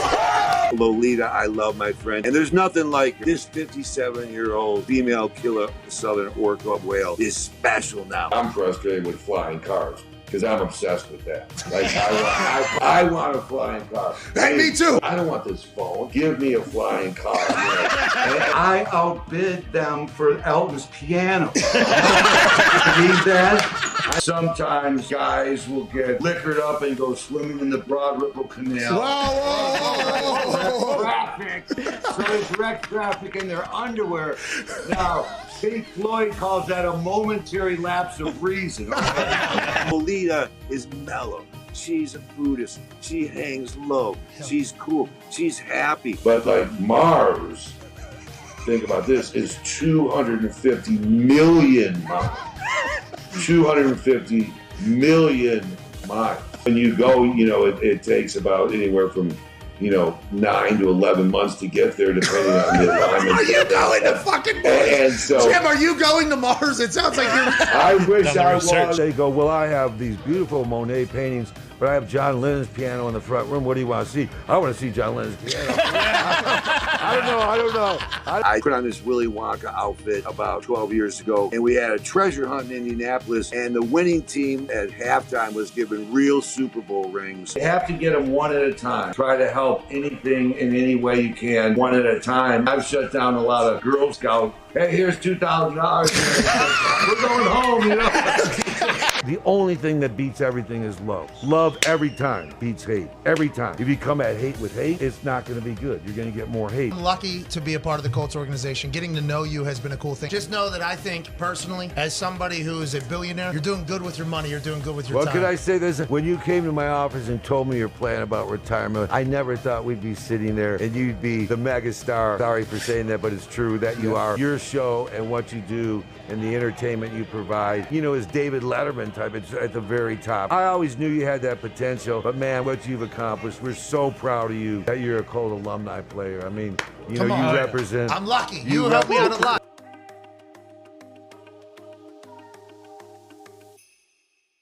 The following program is a collection of stooges talking about happenings in the sports world. It is meant to be comedic informative. The opinions expressed on this show do not necessarily reflect the beliefs of their peers, their boss, or ESPN. There may be some cuss words because that's how humans in the real world talk. If you are young, please seek permission before watching any further. Hey, What? let's go. This show stinks, and the fact that you listen, we are very, very thankful for. McAfee on the line with a gorgeous assist. The all-time leading tackler for the Green Bay Packers, you pink.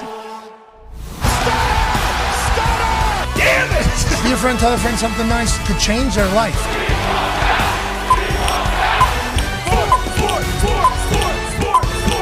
Hello, beautiful people, and welcome back to our humble abode, the Thunderdome, on this Rest Easy Gym Thursday, May 22nd, 2025. Hour 2 of the program starts now.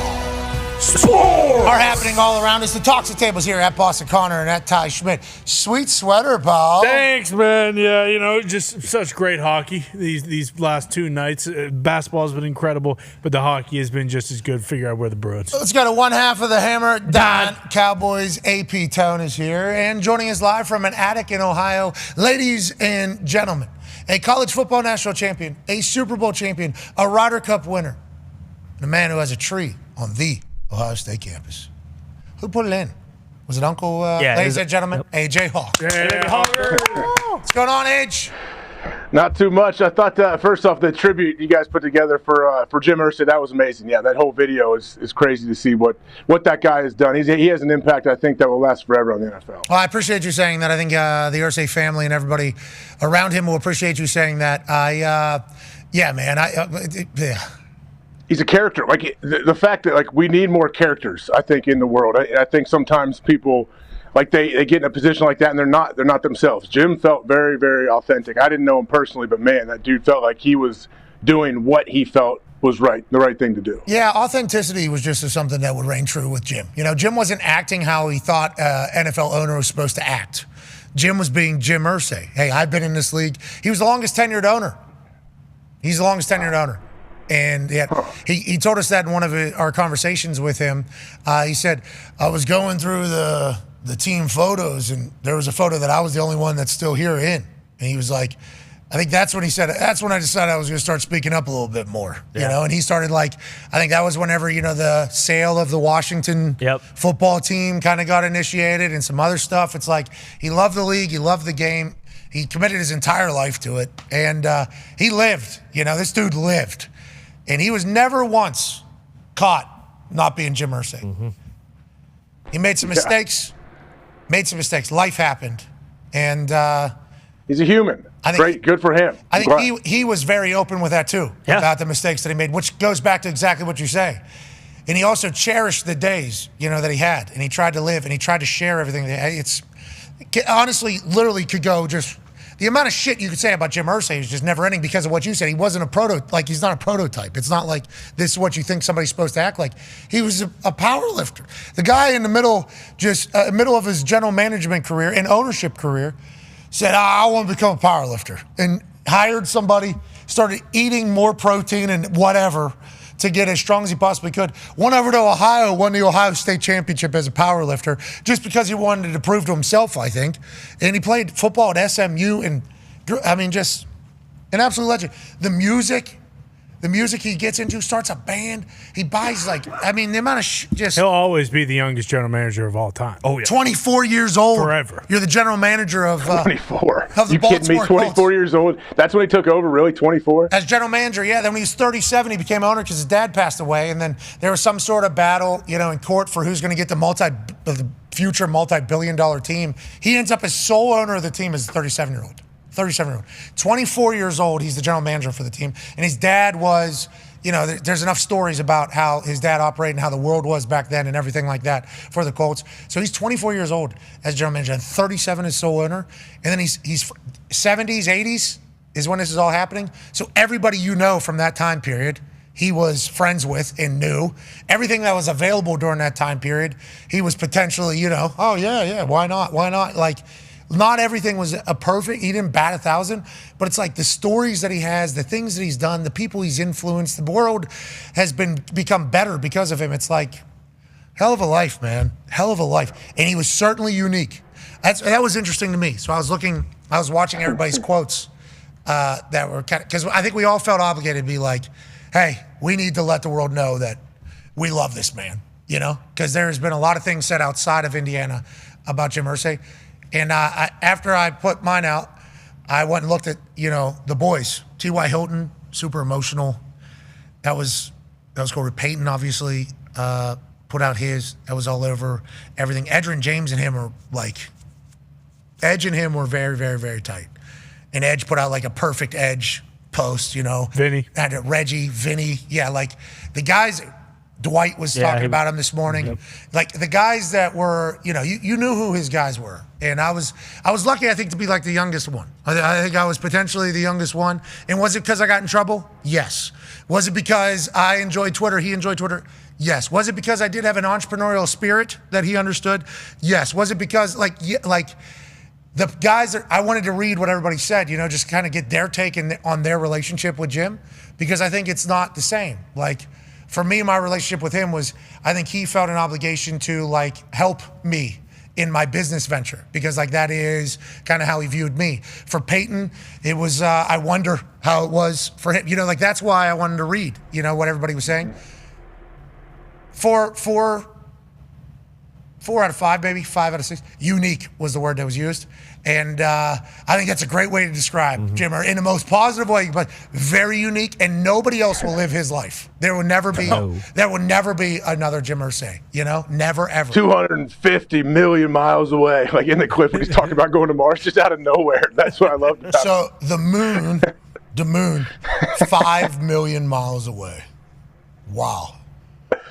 Mars, 250 million. And then he says how long it would take to get there as if we've just gone. Yeah. 9 to 11. 9 to 11. I'm like, bro, you're doing some real research on this. You're doing some real research. Well, I don't think it's going to happen in my lifetime. It didn't. He was right once again. The car. Yeah. I don't want the phone. I don't want this phone. I want a flying car. They say technology is going to change my life and what they told me it was going to be. And they say it's your phone. Phone? I don't want a phone. I want a flying car. How about him telling us about the plans to have a team in Europe? Yeah. He was like, the Concorde, what was it? The Concorde, yeah. The Concorde was supposed to be able to go supersonic, which would have made New York to London 3 hours, 4 hours or something. Then that stopped, so we had to hold up our plans. I was like, I feel like that was actually the NFL's plans. Like, I feel like that probably was. And Jim Irsay, with his, fascination, it appears, with these types of things, he was probably a big part of it. Brother, how long does it take for Indiana to LA? 4 hours. New York to London, Concorde, supersonic, 3 hours. We can have a team, the whole world. We can travel the whole world. He was definitely going to buy one of those, too. Oh, yeah. Like, he was going to be supersonic and, let's go down to the house down there in Puerto Rico. Mm-hmm. Yeah, let's go over here, going supersonic over the United States. But there were stories. He had a helicopter here in Indiana, and you would know. I guess you would know, because he lived in a community, a town, Carmel, which is like one of the nicest towns in America. I assume it wins the award for it every single year. And he had I think you pay for that, but still amongst those who try to pay for the award, Carmel wins. Yep. So it's a very nice part of town. A lot of money, because a lot of companies are headquartered here in Indianapolis because of how easy it is to kind of get everywhere. It's called the Crossroads of America here because we got everything everywhere. So a lot of money in Indiana. I don't think a lot of people know that. A lot of money in Indiana. Carmel has a lot of money. Like, that is where, it is a lot of cops, a lot of roads, a lot of land, a lot of castles, a lot of... The high school goes viral every single year. Yeah, the high school is a university, like a campus. Like, it is a very nice town. So Jim had a massive piece of land in Carmel, and he got a helicopter. And I guess they did not have rules on where you could land or take that thing off from. So, Jim was... Fuck it, let's land that thing in the backyard. Yeah. Mm-hmm. And he was. And I guess some of the neighbors got upset about it. And obviously he said, whoa, I'm so sorry. So then he bought land wherever it was to build a helipad in that thing. And they would talk about him just going up to concerts because the Eagles were in town or whatever, and he's friends with them. And so he's like, I need to go. And so he just hopped in a helicopter. It was like, there's Jim. Because you see like news helicopters. You could kind of see, that's a hospital, obviously. Mm-hmm. There's Jim going through. It's like, he was just one of the most interesting people of all time. And it all came from a good spot, I think. I think everything came from like a good perspective, which is wild because his dad had, he just never acted how you would think he was supposed to. And it was always, in my eyes, as somebody that came from, nowhere near that class of people, I always had respect for him being able to be relatable while having a completely unrelatable life. And he was special, AJ. He was special. Okay, so are sports, which he loved in abundance. We talked about the Pacers, Knicks. Anything to add to that? I mean, it's a great example. I tell my kids all the time, you should never give up on any game. Unfortunately, my kids fell asleep before Tyrese and the whole situation happened. But they tried not to give up. They were very excited when they woke up. But man, you got to this right here. Come on, Neesmith, everything about it. This game, this is a game you'll be watching 20 years from now, I think. Yes, I agree completely. And he said he wasted the choke. I think he got it out of the way. Yeah, exactly. I think he got it out of the way. It's done. A lot of people were probably thinking you were going to do it, expecting you to do it, especially with how clutch you have been. You got a chance to do it. You still won the game, and you acknowledge that it was, that's tough. I wasted it. And people say I would be aura farming. Great answer. Yep, great answer. Also, great New York costume out of Tyrese Halliburton last night. Backwards hat, big jacket, doing New York. I respect Tyrese in that entire thing. But yeah, you're right. Talking about not giving up in any game. Pacers are obviously the epitome of that. Did you watch the hockey last night? A little bit, I did. Did you get a chance to, you talked about your kids falling asleep during the Pacers-Knicks game. I'll tell you what, Oilers Stars, there was certainly nothing that would have held you on that game in the first two periods. Connor McJesus, Draisaitl, and the boys in Edmonton are about to run wild on Texas hockey. Otter, more like we need the Otter guy. Oh, okay, yeah. He couldn't see anything. Couldn't see anything. Wow, these guys are about to get run off home ice. Let's go to the third period, shall we? 3-1, third period, 30 seconds in. Power play, carry over from the second period. Miro Heiskanen. Now we got a game 3-2. They say a two-goal lead in hockey is the most dangerous one because once you score one, guess what? it's a one-goal game all of a sudden. That's right. And everybody can get a little nervous. Well, they did. Another power play. 2 minutes later, Oilers can't play hockey legally in the third period. Mikael Granlund makes it 3-3. Then, 2 minutes later, another power play. Edmonton, do you know the rules? Dutchie, Matty Duchene scores. And then, inevitably, once it was 4-3, it would become 5-3 as Tyler Seguin with a nasty backhand. You're talking about taking the top off the lid. I mean, they did that. Oh, yeah. And then they would have an empty netter at the end. Dallas Stars would inevitably win 6-3 going into the third period. It was 3-1. Let's go to Dallas Stars fan. One half of the Hammer, Dahn Cowboys. A man who's been wearing an otter mask in public. Bubba Gumpino. Gumpy, you thought it was over too, didn't you, going into the third period? You thought maybe this Dallas Stars team wasn't going to be able to keep up with them Edmonton Oilers? They were cooking us in the first two periods, but this is what we've done all playoffs. Game 7 against Colorado, they're up on us the whole game. Third period, we start skating downhill. It's kind of our MO. It's kind of what we were doing. And I don't know if you caught it. There was some great USA chants at the end of that game. There was a big dust-up at the end of that game, and there was USA all night long. Scotty Scheffler in the building. It's Texas hockey's time, brother. Oh, my. This is it, brother. Maybe Team of Destiny. USA chance to end it. I did not know. Okay. Oh, yeah. Hold the phone. We hit a 5-on-5 or base. Now, the Canadian people will tell us that a lot of the players on the field. Now, Dallas is they're a Finnish team. A lot of them. They're a Finnish team. I assume there's some Canadians on that team as well. I believe they have 6 Americans on the team. We love that. Boom. We love that. The United States organization franchise is going to win Lord Stanley again. Hell yeah. Mm-hmm. Ladies and gentlemen, without further ado, Age, I don't know if you know this. Joining us I do. live in studio is something that was born in 1892. Wow. What? Ladies and gentlemen, Lord Stanley Cup. That is Lord Stanley's Cup. Lordo's here? This is what it is all about. Lordo. This is what the Dallas Stars, who were down 3-1 going into the third period, kept fighting for. This is what the Edmonton Oilers got so nervous they just had to break a rule. Yep. They just had to get 3 penalties, 3 consecutive times, 3 power plays, 3 penalty kills failing as Otter and the Dallas Stars fight back for a 3-goal lead and win to start off the Western Conference Finals. The Hurricanes and Panthers are about to be in quite of a fire tonight. Yeah. Oh, yeah. Quite a fire with how Marshy kind of got Yeah. disrespected a little Oh, bit yeah. there. By Channel. This is what it's all about. Marshy's been there. The Florida Panthers have been there. Mm-hmm. Can the Carolina Hurricanes get back in this thing? Can the Edmonton Oilers play like they played in the first 2 periods for all 3 periods for the rest of the series?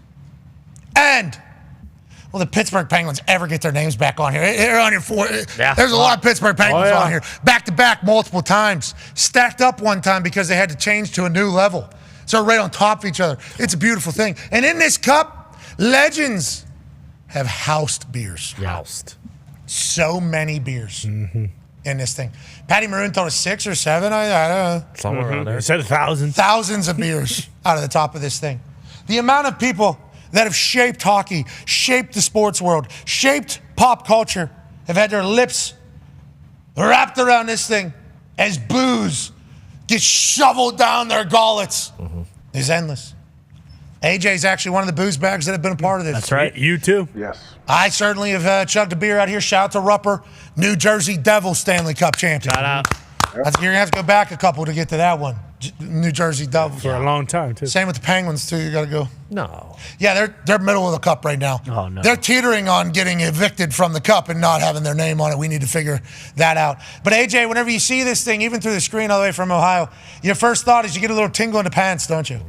Yeah, little tingle for sure. I'm honored to have drank a couple beers out of that thing. So, yeah, it's a beautiful thing. I mean, talk about history. Like the amount of legends that have not only drank beers out of that, just been around that thing. Think how many presidents have been around. Is every president been around the Stanley Cup, I would imagine? Especially if they love ball. Every president ever? from when the Stanley Cup was invented. Taft wasn't a big hockey guy. I think he was the only one that didn't. Howard? Yeah. George Washington loved the Stanley Cup. He That's did. a fact. Yeah. Giorgio? I heard that. He put apples in it, actually. Hey, Giorgio is 100 years. Yeah, he predates the Stanley Cup by a bit. I think. I'm not 100% sure. You know more than me. You're the hockey guy. I don't think Giorgio saw the fucking Lordo. AJ just said every president ever. So Since Never know. 1892 is what Since the NHL. Yeah.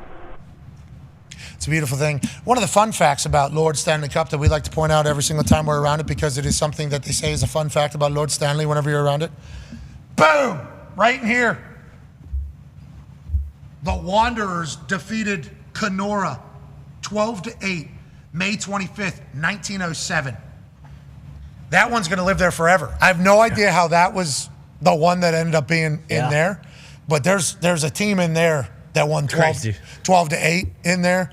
They're going to be there forever. They're the first team to understand what it's all about. You know, I think that's why they left him in there. Yeah, and when this thing's out and about, Sure. It's a head turner. Oh yeah, big time, shiny. Greatest trophy. I mean, obviously, the Lombardi is the Lombardi. It's a world championship. Means the most. I heard some things about Lombardi, the Lombardi from the handlers, Howie. Oh, they're talking shit on Lombardi? Howie and Matt from the league. Howie from the Hall of Fame. Howie the handler knows ball. Howie the handler's from Toronto. I talked to him about the Maple Leafs not believing enough. He's a great Canadian lad. Oh yeah, He said a boot pretty good. He did. He had a good about. He knew what he was here for. He knows talking shit on Lombardi though. Well, they weren't talking shit on the Lombardi, and it wasn't Howie. Howie laughed about what he learned from maybe the NHL's understanding. I think Lombardi kind of just gets shipped, just kind of like, hey, coming in. Oh no, Yeah, like a football. No they, handlers. they throw it. No, yeah, but with like a delivery with a logistics like company. FedEx. Do you at least have to sign for it? That's basically what they were saying. It's like it's a priority shipment, I guess. This thing will always have a human around it. Yeah. Mikey Goodhair. Yeah. Okay, he's been around a couple times. Howie with the great accent is how I'm going to talk about this guy going forward. Right. Dog. 17 years, I believe. Damn. This thing will never What's he sound like? Huh? What's his accent? What do you mean? Like unique? Guppy, can you say something, please, so we know, so we can explain? Will you act like this Howie gentleman, please? Howie the handler? There, it's right there. That's exactly what he sounds like. Yeah.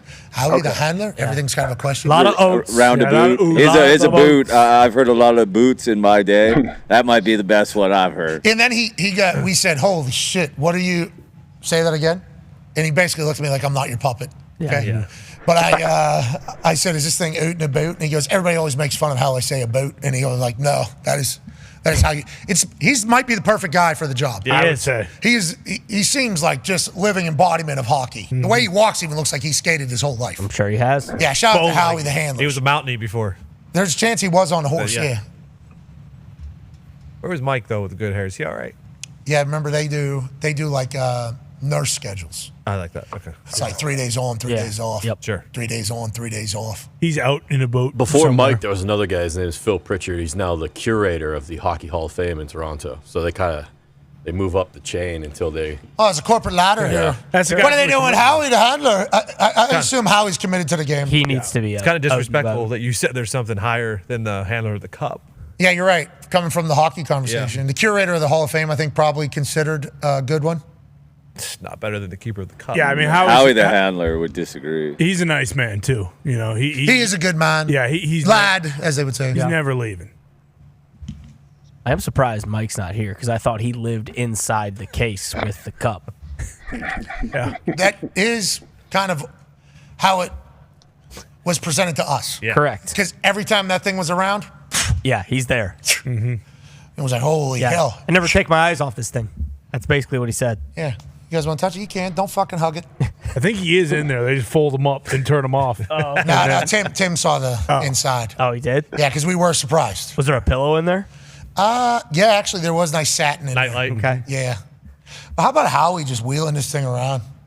Everywhere. Is it steel or silver? You're Aluminum? saying Lord Stanley's? Yeah. No, it's a I'm not metal. allowed to pick it up, I don't think. I don't think I'm allowed to pick it up. I think I'm allowed to touch it. I heard that I think actually. I just saw his head. Whoa, get a little comfortable out there, eh? A silenced pistol. Getting a little comfortable, eh? This is what it's all about, though. That's what it's all about. Yeah, it's not made out of anything that you would know. It's kind of a vibranium. It's a material not known to man, only to Stanley. Unobtainium. Yeah, only Stanley Cup champions know what it's built of. Well, thank you to Howie and Matt, and to Mike with the good hair. Yep. Here's Howie, by the way. This is the man that showed up at our Thunderdome. Okay. Say something. Thank you, Especially in our Howie. office, we set up that. Thank you, Howie. Howie's not that big compared. Like, I think there was good perception. Perspective is it? You stand in front, so you're bigger. Yeah, but he knows because he's always around it. The gloves. He's Look got at the an glove. I love 8-foot the white presence. gloves. Yeah, the gloves actually were a little bit of a problem for Howie this morning. Put the one on, only went up past his thumb. Oh no! Then went to the other one, and then he tightened them up. Yep, And then he said, "Where do you want this thing?" obviously. Oh no! Oh no! What happened? Uh-oh. Is Mike alive? Mike is alive. Okay. Mike has retired from handling. What? Oh. Mike with the good hair, no longer around. What do you mean? He said, "I'm not doing it anymore." Sick and tired of living in this goddamn box. Like to get an apartment at least. Is he the head coach of the Manitoba Moose or something? He could be the Medicine Hat Tigers. Yeah. Maybe the Swamp Rabbits. Could be. Yeah, the Bits. You know what? There he is on the right. There he is on the right. He took the tractor the last lap around. That's Phil on the left, too, the other keeper of the Cup. No, Phil is the curator Yeah. now. The one on the left is the curator of the Hall of Fame. Good The hair one on both. Great hair. They know they're with the stunt. A lot of pictures. Yeah, Lordo. You can't retire from this. Mike, It's what your the life, fuck, brother. Mike? He probably has 17 billion miles flying. Can you imagine how grueling that could be, traveling everywhere with that? He's with Lordo, brother. It's a good life. Who's your travel companion? Lordo. Yeah. Yeah. Hey, do you have an extra seat for this? You do. Okay, I would like an upgrade. Why? Lordo. Yeah. We appreciate Mike's service. We appreciate Mike's service. Don't miss you, Mike. We are. I'll tell you what, though, Howie Howie's got possessed. I don't know. You know what? You know how Howie does that. that he was done when Tom Cruise is done. It's kind of how I feel about Mike. Oh. Lordo? You're done with Lord Stanley? Tony Ice? Don't worry, because Mike with the good hair, one of the perks of being the keeper of the cup is it gives you good hair. Wait till Howie comes back next year. Howie's been doing it 17 years, brother. Yeah, but once he's around it every single wasn't day, in that picture, sleeping though. in that box. I threw my shoulder out or something. Oh, you pinched That's her. Mike. That's Mike with the good hair. No. His I don't know spirit's giving me What a the little, hell is going on he's with giving me you? a little squeeze. He's not dead. Has Howie ever handed the cup off to the God. captain of the winning team? Because I know Mike has. No, I think this is probably his first. I bet you he's going to be on skates, too. Mike liked to walk. I think he's going to be on blades. Yep. Howie! What? I think he's going to take a lap with the cup before he hands it over to the captain. Show They announce him, and he gets to hold it up over his head first before anybody else. Howie! Yeah, that's how they. Howie! Think Howie knew he was coming on? Howie's going to be so mad. I'm not your fucking puppet. There he is, popping his head Can we over. get him a microphone? There he is. Can we get him a microphone, please? Is there a dress code you got to have with You Lordo? just got to have a jacket on. There he is. Howie! Bit of a You shot. should give it. You should Okay. run. Go give him the mic. Jog that out there. Bit of a shuffle going on. Howie, you're the best. Look at Howie. Thank you, Howie. Howie, thank you for this today. Oh, I'm happy to be here. It's always great to bring the cup around and get the publicity and everything that it deserves. It's a great time of year now with the playoffs going on. Nothing else like it than the Stanley Cup playoffs. I agree completely. Howie, how long have you been a handler of the cup? Since 2009. Should we call you Howie the Handler? You can. Mike with the good hair has retired, I heard. He has, yes. And Phil has gone on to be the curator of the Hall of Fame as a whole. He's always been the curator. He still travels. It just he chooses when he wants to travel. And it's you and one other handler, or are you full-time the main handler? During the regular season, there's probably 4 of us that would travel with the cup. Then in the summer, when we're traveling with the winning team, we have a couple other people that will help us out. And, because it's much busier. Every day you're traveling somewhere. So Whenever you think about the entire process, this is a full 16, 17 years now of you being committed to traveling with Lord Stanley Cup. Is that accurate? And when you get presented with that potential job, is that a massive honor, I assume, or how do you kind of view it? And when did you find out that you were potentially just going to be traveling with Lord Stanley Cup for a living? it definitely is an honor. When I was asked, I was very surprised. I started working at the Hall of Fame as a volunteer back in 2004, I guess. And, I worked some part-time hours in the museum, and then all of a sudden, Phil Pritchard had asked me if I'd be interested in traveling with the Cup. So didn't take me long to answer, and I've been doing it since. I travel with other trophies too and artifact displays at different events, but the Cup is probably the main thing that I do. So you're security for high-value things. What other trophies? Yeah. What other stuff artifacts do you try? Like Conn Smythe. The Conn Smythe, the Hart Trophy, the Art Ross, everything that we have for the NHL. There's like 20 or 21 other trophies. So we could be various events with these trophies. And then we have artifact displays. We have different cases that the artifacts will sit in, and we can display them at different events. So there's always something to do. Okay, well, we want to let you know we appreciate you coming here to Indianapolis, Indiana. We appreciate you because we've always had Mike with the good hair. Yeah. What's he doing now? Yeah, What's is he Mike with okay? the hair doing? I'm not sure. I think he just he got a little tired. He just wanted to relax a bit. I can understand what he's about. He's living in a smaller town outside of Toronto now. His father lives there too, so I guess he just wanted to spend more time with him. And I don't think his life is as busy as it used to be, so I think he's enjoying himself.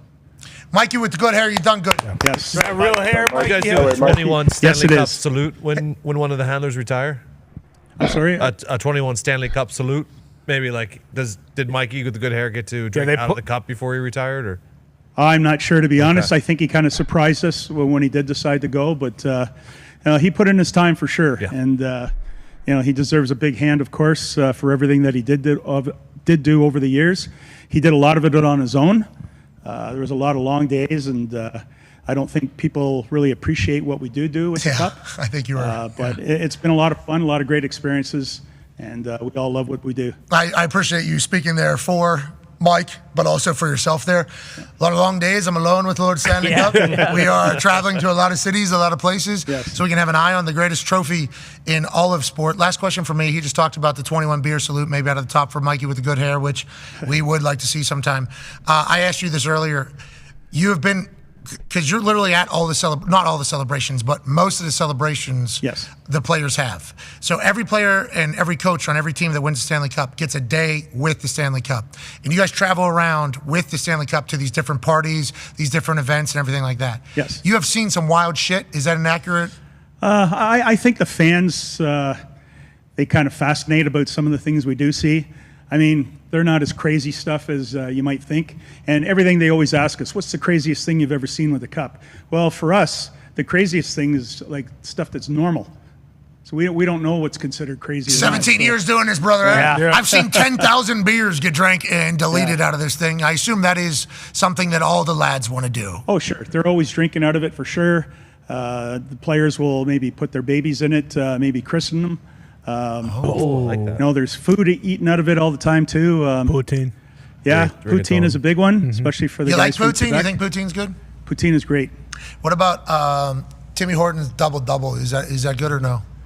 Timmy Horton double is very good. Just like I fucking said it was. He can't hear you because he doesn't have headphones on. There's a Canadian in the back really doing a victory lap to what you just said. Smooth cream move. Smooth cream move, yeah. Tiger. Yeah. Oh, Tiger Tail? Do you know Smooth Cream Move?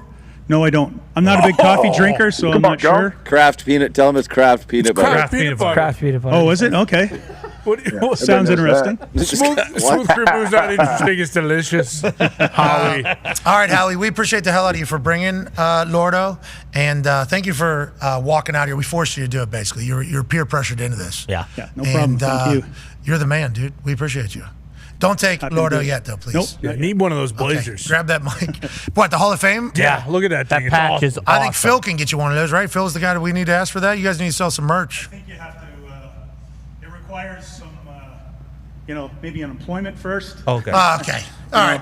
We don't got time. Howie. Yeah. All right. We appreciate the hell out of you, Howie. All right. Okay. So the NFL owners meeting was yesterday, and Tuesday and Wednesday.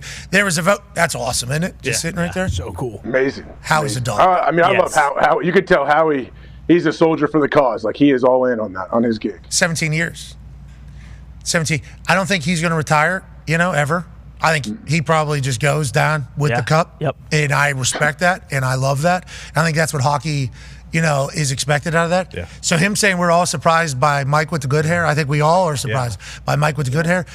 Living with his dad, though, I'm sure there's. Yeah. Thanks for your service, Mikey. With the good hair. Mike. Thank you, Mike. And it sounds like he went out on top. So Yeah, and now he's just able to go boat his day. Well, Exactly. I mean, think about that too. Is that he started as a volunteer? Yeah, and he never said sorry about it either. No, he climbed his way up, and now he's out in the boot with the damn Stanley Cup. Yeah, and you can go doo-ba-doo. What double? Was that 2 cream, 2 sugar? Yes, sir. They created that. Oh, the doob and doo. Jimmy Hose. I mean, roll up the rim to win. It's phenomenal. I don't know how I feel about Howie the Hander, not knowing about smooth cream move. Or Tiger. Yeah. I was confused that he did not know the Kraft peanut butter. I wonder if he talks to his American friends in a position of being like the GPS guy in kilometers. Oh, probably. Yeah. Hey, 3 kilometers, you're going to make it right. I have no idea what that is. I have no clue. Is that 3 football fields? Is that 3 miles? Why are you guys using such a different thing? Meters, about 20 meters down. What is that? So that's like almost a yard and a half. It's like 25. And do I got to make it right in 25 yards? Going. So having Gumpy on the maps, some of my favorite times in a car. I always put it on in my car. If anybody's in there, every time, gotta put it on. It's so loud too. His speaker's louder than everybody else's. So it's like, in 3 kilometers, make a left. And I'm like, Gump, what the fuck is that? What is that? Canada's awesome. Canadians are awesome.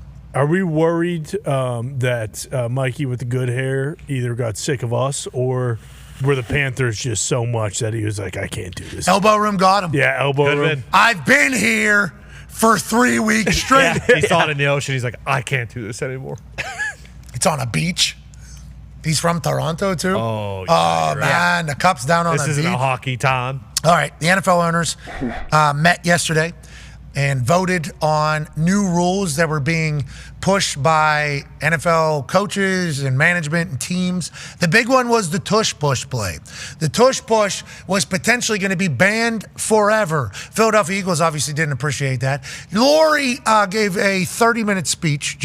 Laurie gave a 30-minute speech. That was followed by Jason Kelsey, who came in. And I only heard what Jason Kelsey said on the New Heights podcast. But he said, if I was told that I only had 80 plays and they were all going to be the tush push, I would sign up for that immediately.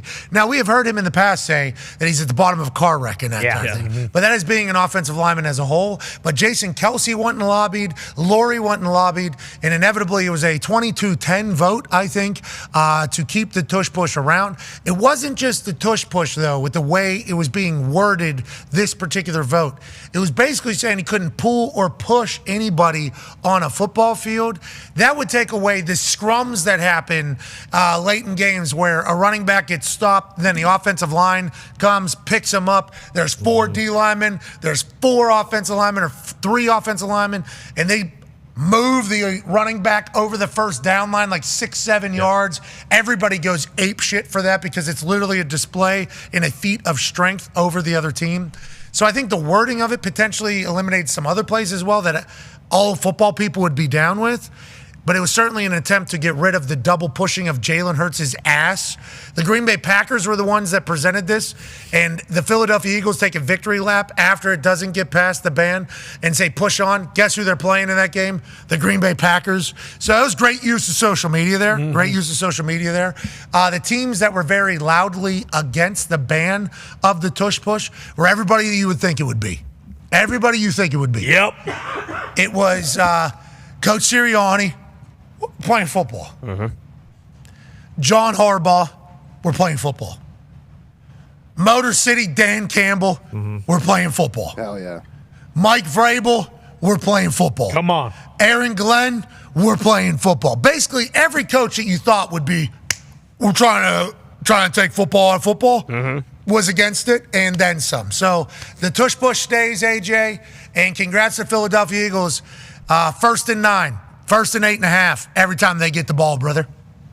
Yeah, I don't have a problem with the tush push, to be honest with you. Like, I understand when people want to argue, say, hey, it's not a football play. Well, yes, that makes sense, by the way, what you just said. You go along Motor City, Dan Campbell, Mike Vrabel, Harbaugh, everybody. Yeah, we get it. I'm just saying, if I was a defender and I was trying to stop it, yeah, it would piss me off. It would be frustrating. But at some point, someone's going to crack the code, right? And they're going to find a way to, you're not going to stop it every time, but they're going to find a way to consistently have a way to do something about it. I don't know. I mean, I would assume that's the case, but I just don't know. Because they're so good at it, I don't feel like we can ban it just because they're the best at doing it. The Philadelphia Eagles fans and the Philadelphia Eagles as a whole turn this into we're tougher than you, so you want to ban it. Yeah. Angle. Good angle, by the way. Yeah. Good angle, by the way. Because whenever you watch it, it does feel like, this is just a battle of wills. This is a battle of strength. This is a battle of grit. Low man wins. That's what football's supposed to be. And I think D linemen say, it doesn't matter how low we get. They got 800 pounds of people pushing their ass cheek of a Jalen Hurts who squats 800 pounds in this entire thing. It's unstoppable. So you say somebody's going to figure it out. I think there's some people in football that are worried, I don't know if we can stop. I don't know if there's any way to actually stop it. Because on the defense, I don't think they're allowed to push back because that was banned because of field goals back in the day. So I also am a fan of not getting rid of it, strictly as it becomes a toughness conversation. It's like, we're tougher than you can't handle it. Okay. Yeah. How come we're better than you at it? It's just an easy play. Well, why aren't you? Because you're not as tough as us. I'm like, they got a point. Checkmate. All right. I'm on their side for it. But it feels like something's going to give. Feels like something, maybe only one number person. of pushers. Yeah, it's gonna be like they're gonna have to change it eventually. Maybe one pusher, I guess. Right? They could see that be like a negotiation. If the Eagles go 89%, 90% on this again this season, and I know there's the Packers, they were the ones that bit the bullet and said, "Fuck it, we'll be the ones that'll kind of push this." There'll be more people that be like, "All right, maybe we do gotta make it a competitive fairness thing, as opposed to just a health thing," which I think is what they're thinking. Yeah, because, obviously, like, the Packers take a bunch of heat for this, and, rightfully so, because they're the ones that push forward. But I think a lot of people were saying, like, the league itself, the league office, like, they're kind of the ones who want this out of it. And it's just a kind of an easier situation for the Packers to be the ones to do it because they don't have an owner. So it's not like, you can't point fingers at one guy. But also, like, we were under the impression going into this, everyone who was reporting around this was basically saying, like, yeah, this is going to get passed. Like, this is going to be a done deal. And then it doesn't. So I wonder if we're going to be at this same stage next year and they're going to be talking about it again, or if this is kind of just going to float off like into the sunset, and we won't really talk about it for at least a few more years. When it was the tush push, when this play on the screen right here is what we were talking about and what the rule was talking about, I think I could have gone either way on whether it was banned or not. But when they changed the wording recently to the situation that you described, where running backs 5-6 yards downfield, he gets held up, but then 2-3 offensive linemen come in and you push him for a first down.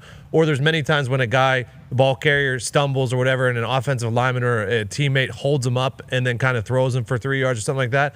When they changed it to you're not allowed to push or pull anywhere on the field, a teammate or anything like that, anywhere on the field, that's when I really didn't want this to go through. So if they change the language potentially to only take out this, like the tush push, and only one person can push. Correct. If it's within the line of scrimmage or something like that. But like downfield and stuff like that, when like the situation you talked about, when like pushing for a first down and stuff like that, that's awesome. That can't leave the game. Well, and also, not everybody's good at it. Like, True. It's just the Eagles and the Bills who are very good at it. So, credit to Jalen Hurts, their offensive line, and also credit to Josh Allen and the Bills' offensive line. Like, I could see banning it if every single team was swinging a 90% bat and they're just getting first downs, and it is a 1st and 9 for everybody. But how many times do we see it failed for the other teams that don't work on it? Like, I think it's happened multiple times with teams where it's, they're lining up for a tush push, let's see what they got, and then they don't get it done. Like, it is, a different type of NFL play, but until everybody is very good at it, there should never be a play that's eliminated. Because, what if a team like the Colts, they could come out with a play. We could get good at this. Absolutely. With Anthony and Daniel Jones both. The Colts could be good, and Steichen obviously has been over there. It's a lot on the offensive line, though, which goes back to, so the Philadelphia Eagles are being punished because they're good at finding, and Stoutland's good at coaching offensive linemen, and they're tougher than your D linemen. It's like, to your point about once everybody gets good at it, it's probably whenever it becomes a conversation for competitive fairness and all that, yada, yada. It's like that was what happened with kickers. So there'd be like 5-6 good kickers, and then there was a bunch of shit kickers for a long time, and they'd be missing extra points, and it was still an exciting play. Then kickers got like too good. Kickers got too good. And it was just like routine. This is 20-yard kick. No NFL kicker's going to miss this. This is either getting blocked or it's going in. It's getting blocked 1 out of 1,000 times and it's going through. So once everybody got good at it, to your point, it became this is not a competitive play. There's nothing in that. Then we need to change it. Maybe that is where we're headed. Maybe if everybody gets good at it and everybody takes advantage of it, then everybody will be like, we can't just have it be 1st and 9. For all parties here. Like, that can't be how it is. That's a very valid point. And they've shown precedent with it, with the kicking, and that was a huge change. I mean, going from... gigantic. That was a gigantic change that the NFL doesn't love doing, you know? I think that's a very good point. Joining us now might be a guy who understands this play a little bit more than anybody. Because he's been bent over with a ball in his hands to start a play more times than any of us. Oh, yeah. Ladies and gentlemen, he's the founder of the Trenchies, which is an awards banquet for offensive linemen around the NFL. He didn't get any credit in any of the rollout of the Protector of the Year award. Ridiculous. But I know he's excited that it's happening. Ladies and gentlemen, on his birthday today. What? Super Bowl champion AQ Shipley. Yay! Happy birthday, AQ. Happy birthday, buddy. What's up, boys? I appreciate it. No, we appreciate you spending some time out of this off season for you, and retired professional athlete life that you've been living, and stay-at-home dad life, and obviously his birthday celebration to chit-chat with us and work on your tan. You could be doing that right now, and working on his body. I don't know if you've seen him. Oh, yeah. He's starting to look good, and work on his cooking. I don't know if you see he's been doing. I mean, I've watched you guys talk about my belly enough. I got to get that back in order. Jeez, I didn't know you had time to watch our show. I thought you were doing golfing and celebrity events. Well, yeah, I did see that. Yeah, I don't know if you guys saw that. I mean, happy birthday, AQ. Living your best life. We love you, man. Training guys, putting guys in the NFL. Got trained 13 NFL offensive linemen. Yeah, I'm just sitting around over here. Okay. Sitting around. Hey, listen, you do you, brother. You live your life. You live your life. Happy birthday. In the shipyard, we know it's active. Oh, yeah. And full piss. Yeah, if we flush the toilet, maybe for the birthday, we go flush the toilet. Yeah, once a week. Once a week we keep it out. We gotta let people know. All right, happy birthday. Maybe this year we do it more often. We're talking about the tush push. And obviously this has garnered so many conversations. I think I've felt like 4 different ways about this play throughout the process of them potentially banning it. And I think I would have been okay either way that they went in the end. If they would have banned it, I would have been like, okay. The way they reworded it to take away downfield drags and pushes, I don't think I was a fan of, because that moment of an offensive line picking up a wide receiver or running back and moving the pile for a first down is a cool moment in sports. So if it was just tush push, if they would have banned it, I would have been okay with it. If they would have made it one person allowed to push, I would have been okay with it. Jason Kelsey went to bat for it. He's obviously in the epicenter of this entire thing. What are your thoughts on the tush push? And do we need to give credit to the teams that are great at this more, as opposed to just trying to ban the play entirely, in your eyes? Yeah, I think that's been my biggest take the whole time, is the fact that the Philadelphia Eagles have been the only ones that have been damn near 100% on this thing. And so when you look at it, it is a skill. Like, Buffalo tried to do it, and they get stuffed. Other teams have tried to do it, and they've gotten stuffed. I mean, it's not nearly as successful with all the other teams as it is with the Philadelphia Eagles. So it's clearly a skill that the Philadelphia Eagles have mastered. So if one team's better than the rest at it, then they're clearly doing something right, and it's clearly a skill set. This isn't a play where it's an automatic first down for everybody across the league. And if it was, I could understand it. And clearly, it has been proven that not many people are getting injured during this play either. I've done a million QB sneaks. You just kind of dive your legs and keep your feet moving, and they've found a way to make it so good. And Jalen Hurts behind has made it so good. So you can't punish them for being better than everybody else at it. 1st and 9 for the Philadelphia Eagles continues. I think that is kind of a mindset. That should almost be like a shirt for them. Yeah. Yeah, like that's almost like a thing for the Philadelphia Eagles. If they're up over 90% again and nobody else is touching them, maybe the respect will be gained for their ability to pull this off more than anybody else. Go ahead, AJ. AQ, how do you propose, how would you try to coach a team to stop this? Like, what do you do? Obviously, you can't let any kind of movement. Like, what are you telling your D-line, your linebackers?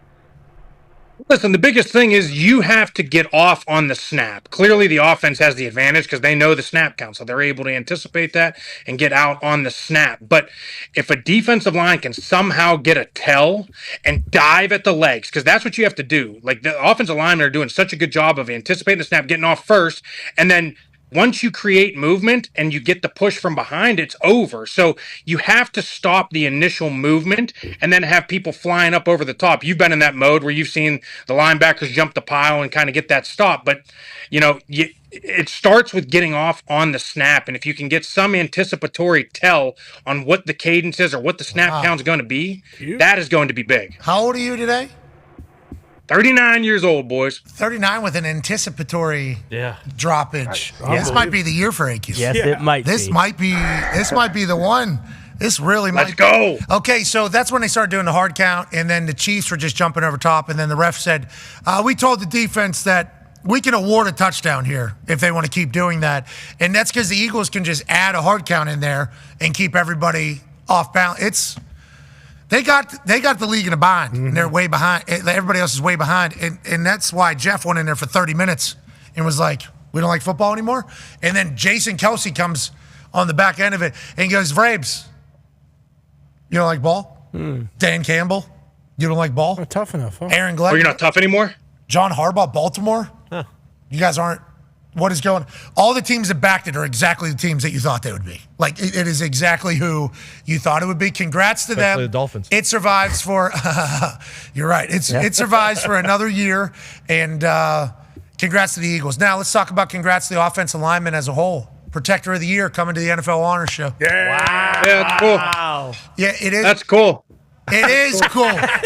It is cool. We actually pitched what the trophy should look like. And it's very similar to what your trophy looked like last year whenever we gave away the trenchies. I love that Dion Dawkins has pushed for this because Dion Dawkins loves the position, loves being an offensive lineman, loves life, and will also be considered one of the protectors of the year every year that he plays football. I like that Andrew Whitworth got in on the push. Obviously, he has very great connections at the NFL, multiple Super Bowl champ, absolute dog, one out on top.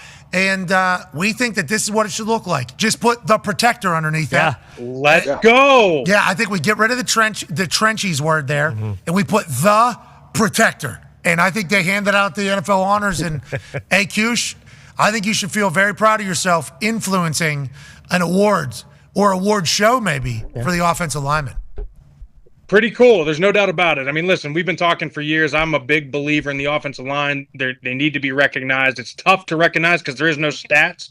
But if you watch ball and you know how the play starts and how the play finishes. It always starts with the big boys up front. And you forgot about that. What was that, divisional round? Yeah. And then the round after that. Yeah, championship round as well. Yep. Relax. I just said the team. I still had them ranked one offensive line. Relax.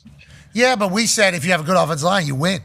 He said he hated Jalen. And he said no. Bingo. I blamed it on the quarterback. You didn't say you hated him. You just didn't think you'd be able to make the play that would be needed, is what you said. Well, he proved me wrong. He had a hell of a run. Yeah, I'd say. Ass beating in the Super Bowl. Blowout. I mean, absolute. And they ran the ball, obviously, more than they passed the ball throughout the season. They committed to the run game. I think a lot more people are going to do that. And speaking of that, I think the cyclicality of football is coming full circle. Conman has a question. Listen, hold on. Before we go any further, I don't know what that word means, so you're going to have to tell me what that word Context means. clue. Cyclicality. There it is. Okay. It was cyclicality. Yeah. Cyclicality. It's in there. You heard it. Don't be a fucking asshole. You heard it. First of all, no matter how it's pronounced, don't think it's a word. Yep. But the Me neither. it is. Connor has a question for you though. Yeah, AQ, how did you feel about all the offensive linemen going in the first round? It felt like that was kind of the trend this year in the draft, obviously led by Mike Vrabel, the Patriots, and Will Campbell. But how did you feel as you saw all those big dudes fly off the board? Were you just juiced up for those big dudes, or what was your feelings? Juiced up, rocked up, all the terms. I mean, it was all right. It was fun. It was fun to watch. It really was. I mean, listen, the big boys. It happens every year. Always take the over on offensive lineman draft in the first because there's always going to be a run. As soon as some team makes a pick and they make a pick early at 4, right? Then there has to be a run because now you're scared you're going to miss out on that.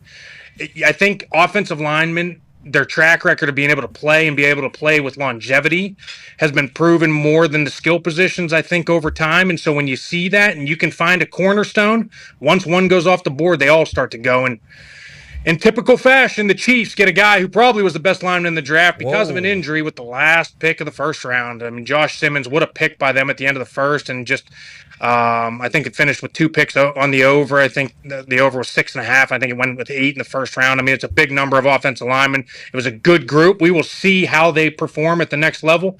It's always interesting to see what the transition is, but yeah, I was pumped to see that many guys go. Who drafted the best offensive lineman, you think? Kansas City Chiefs got the best lineman.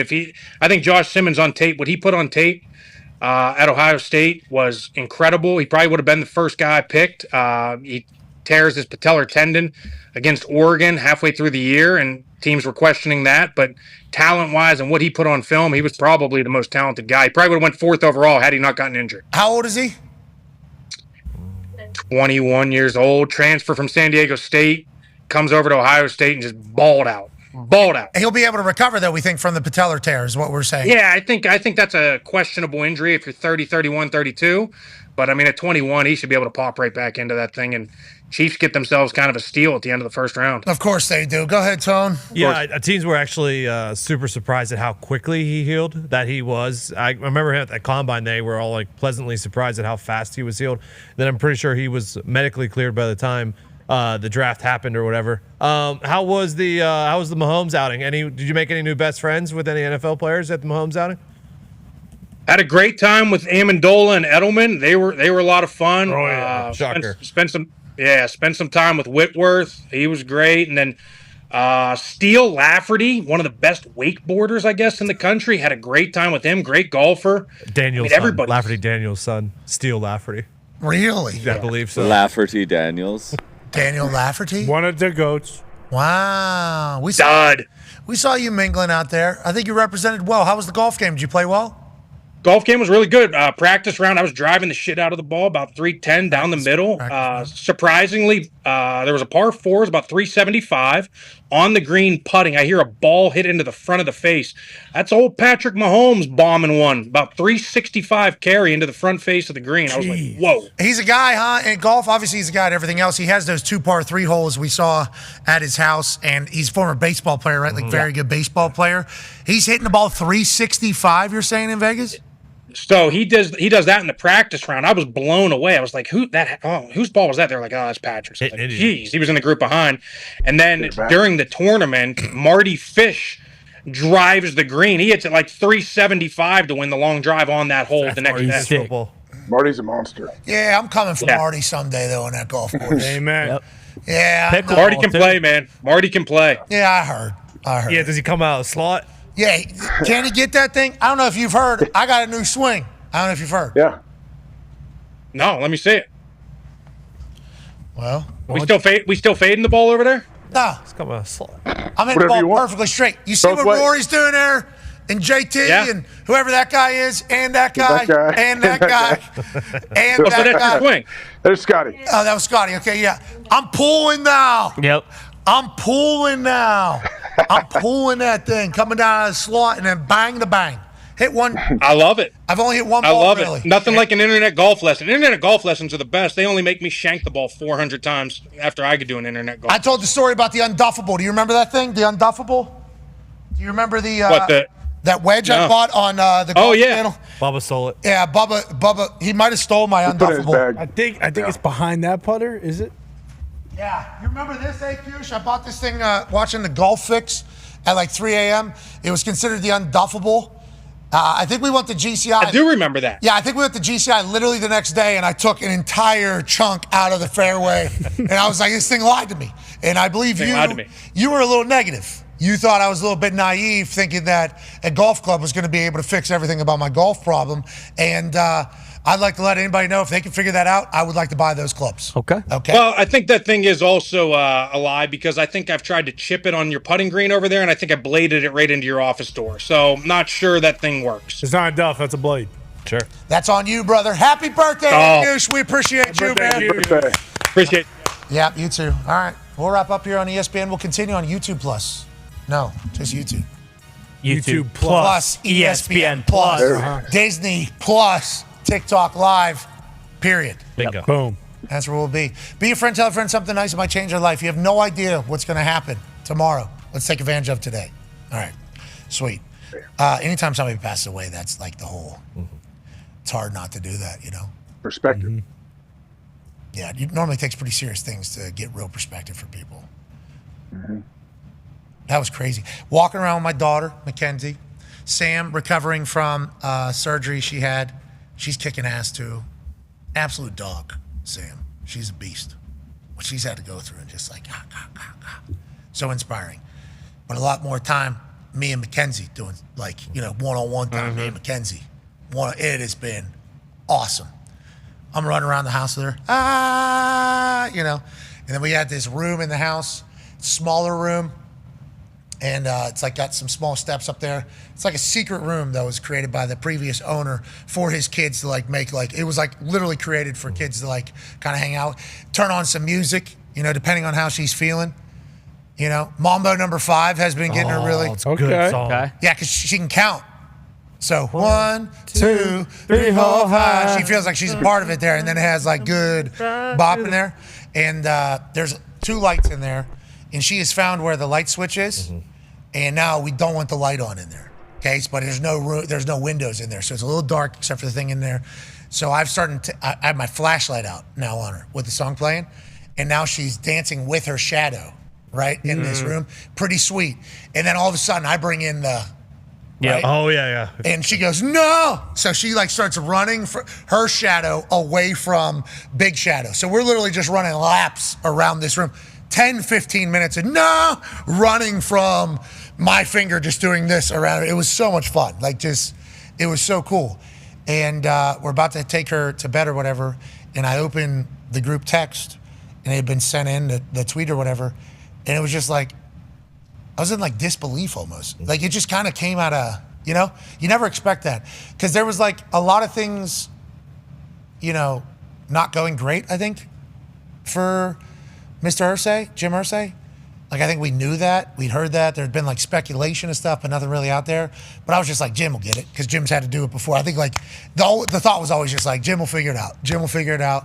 And Jim's has the best people in the world literally helping. Like Jim will figure it out. So whenever I see that, I'm like just like blindsided. Like holy hell, I did not expect that to happen. I guess he is human after all.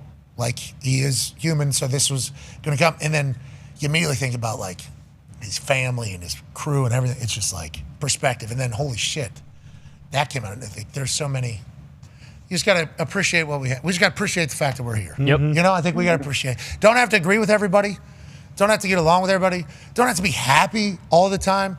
But there should be at least a little bit of, you know what, we're still fucking alive. And we either treat that as one thing or another. And I think the thing that Jim treated it like was going to try to make the most of it, going to try to give back as much as possible because the position he was in. And it's like we can make decisions every day too. Do we want to be miserable existence, or do we want to potentially try to enjoy this finite time that we have no clue when it's going to end? You know, and that always seemingly comes back to the forefront whenever something like this happens, especially to a friend or a family member. So rest easy, Jim Irsay. We appreciate the shit out of you, man. All right, let's take a break on the other side. Let's talk about all the things happening in the sports world, and then let's get the hell out of here on this another conference final Thursday. Here we go. Big night tonight, AJ. We'll talk about that and more. Be a friend, tell a friend something nice that might change their life. Take 5. Arriving in beautiful fashion. There he is. On a golf cart driven by another massive human being. Another first wearing rounder. a suit that is only top of the line. A man who walks around and hands out hundreds to people. A man that gives away more money than any other human you've ever encountered. A man who has paid for everything I have ever done. Ladies and gentlemen, Jim Irsay. My friends call me Jim. You can call me Jimmy. Hey! Jimmy from the Colts! Lolita, I love my friend. And there's nothing like this 57-year-old female killer of the southern orca whale is special now. I'm frustrated with flying cars. because I'm obsessed with that. Like, I want a flying car. Hey, me too. I don't want this phone. Give me a flying car. And I outbid them for Elton's piano. Believe that? Sometimes guys will get liquored up and go swimming in the Broad Ripple Canal. Whoa. Traffic. So they direct traffic in their underwear. Now, Pink Floyd calls that a momentary lapse of reason. Lolita is mellow. She's a Buddhist. She hangs low. She's cool. She's happy. But like Mars, think about this, is 250 million miles. 250 million miles. When you go, it takes about anywhere from 9 to 11 months to get there, depending on the alignment. Are you going to fucking Mars? And so, Jim, are you going to Mars? It sounds like you're. I wish I was. They go, well, I have these beautiful Monet paintings, but I have John Lennon's piano in the front room. What do you want to see? I want to see John Lennon's piano. I don't know. I put on this Willy Wonka outfit about 12 years ago, and we had a treasure hunt in Indianapolis, and the winning team at halftime was given real Super Bowl rings. You have to get them one at a time. Try to help anything in any way you can, one at a time. I've shut down a lot of Girl Scouts. Hey, here's $2,000. We're going home, The only thing that beats everything is love. Love every time beats hate. Every time. If you come at hate with hate, it's not going to be good. You're going to get more hate. I'm lucky to be a part of the Colts organization. Getting to know you has been a cool thing. Just know that I think, personally, as somebody who is a billionaire, you're doing good with your money. You're doing good with your time. What could I say? When you came to my office and told me your plan about retirement, I never thought we'd be sitting there and you'd be the mega star. Sorry for saying that, but it's true that you are. Your show and what you do and the entertainment you provide, is David Letterman type. It's at the very top. I always knew you had that potential, but man, what you've accomplished, we're so proud of you that you're a Colt alumni player. I mean, you represent. I'm lucky. You helped me out a lot.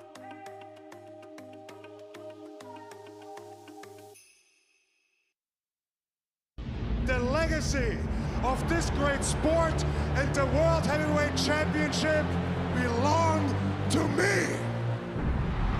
This particular WrestleMania will be one that Jey Uso will remember for the rest of his life.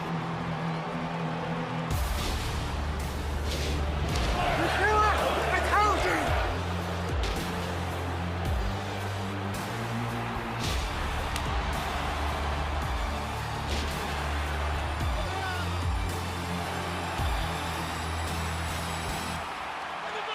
Gunther taps out!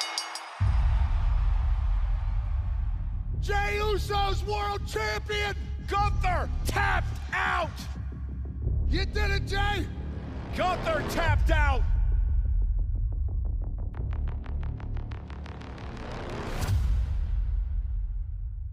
Jey Uso winning his first world championship, tapping out. The ring general, Gunther, who for the second year in a row at WrestleMania lost to a massive underdog.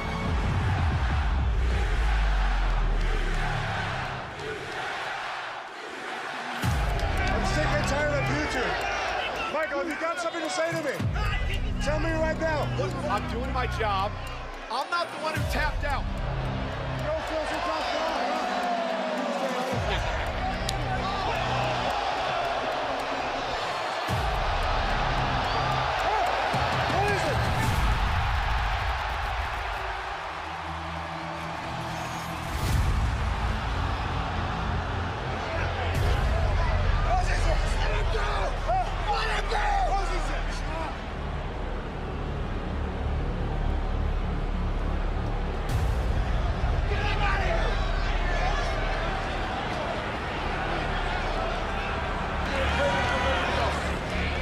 Gunther has been fined an undisclosed amount and suspended indefinitely.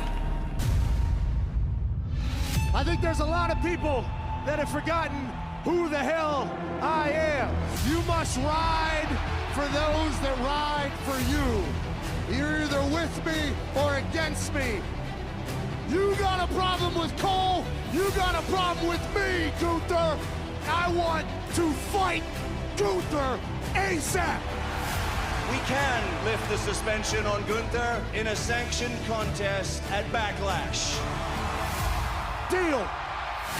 I'm going to show up more focused than ever before. I'm going to maul you. I'm going to grab you by the hair and drive it into this mat. You've gotten jaded. You've gotten too damn comfortable. It happened with Sami Zayn. It happened with Jey Uso. And on Saturday, you're going to underestimate me. And I'm going to prove to you and all these people that this version of Gunther is soft. Only the grace of God can lift my arms off your throat.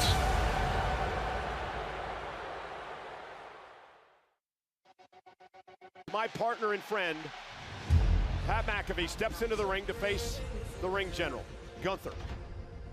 He's going in there against a very vicious and a very violent man.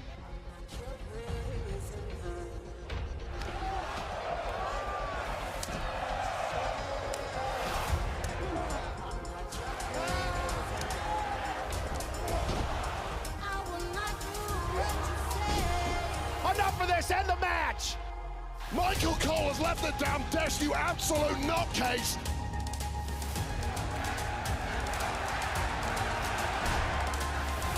Sleeper locked in deep on the ring general! Gunther now furious, completely enraged. That is over.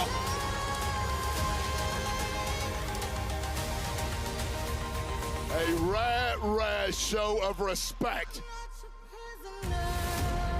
Pat McAfee, that was absolutely incredible.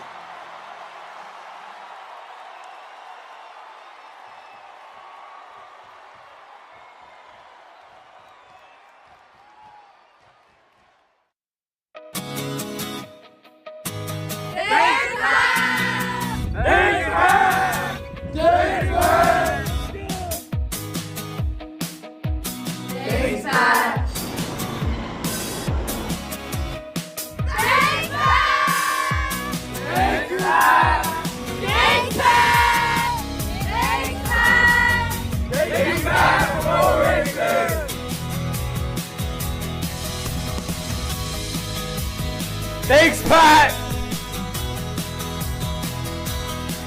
Thank you, Pat McAfee! Thanks, Pat!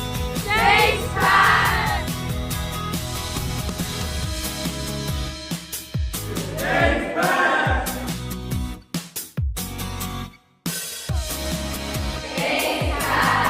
Thank you, Pat!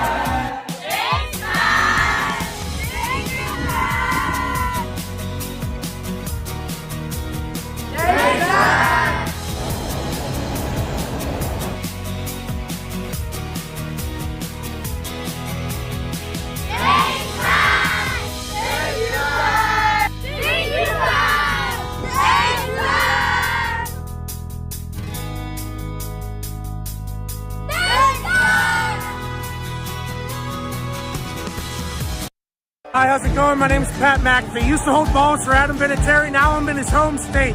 College game day is absolutely electric. And Brookings,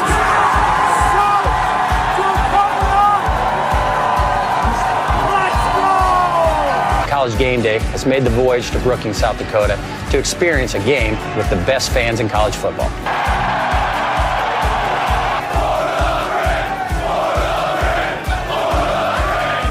I unfortunately cannot attend because I have a game this Sunday, so I sent a man I trust to make my picks. A man who is my holder for almost a decade. Please be nice to him. Welcome this week's celebrity guest picker, Pat McAfee.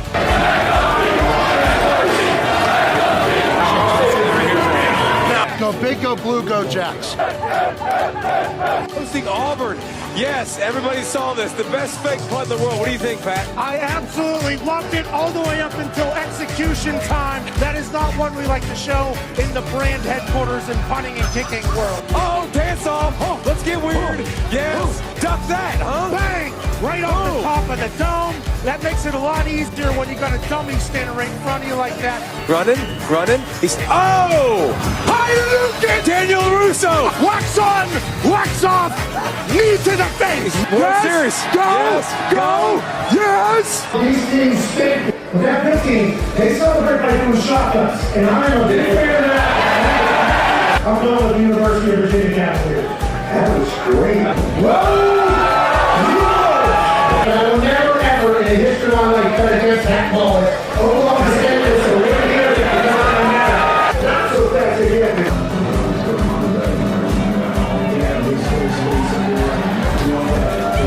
But I'm going with Trey. Please excuse my dumb friend Kirk.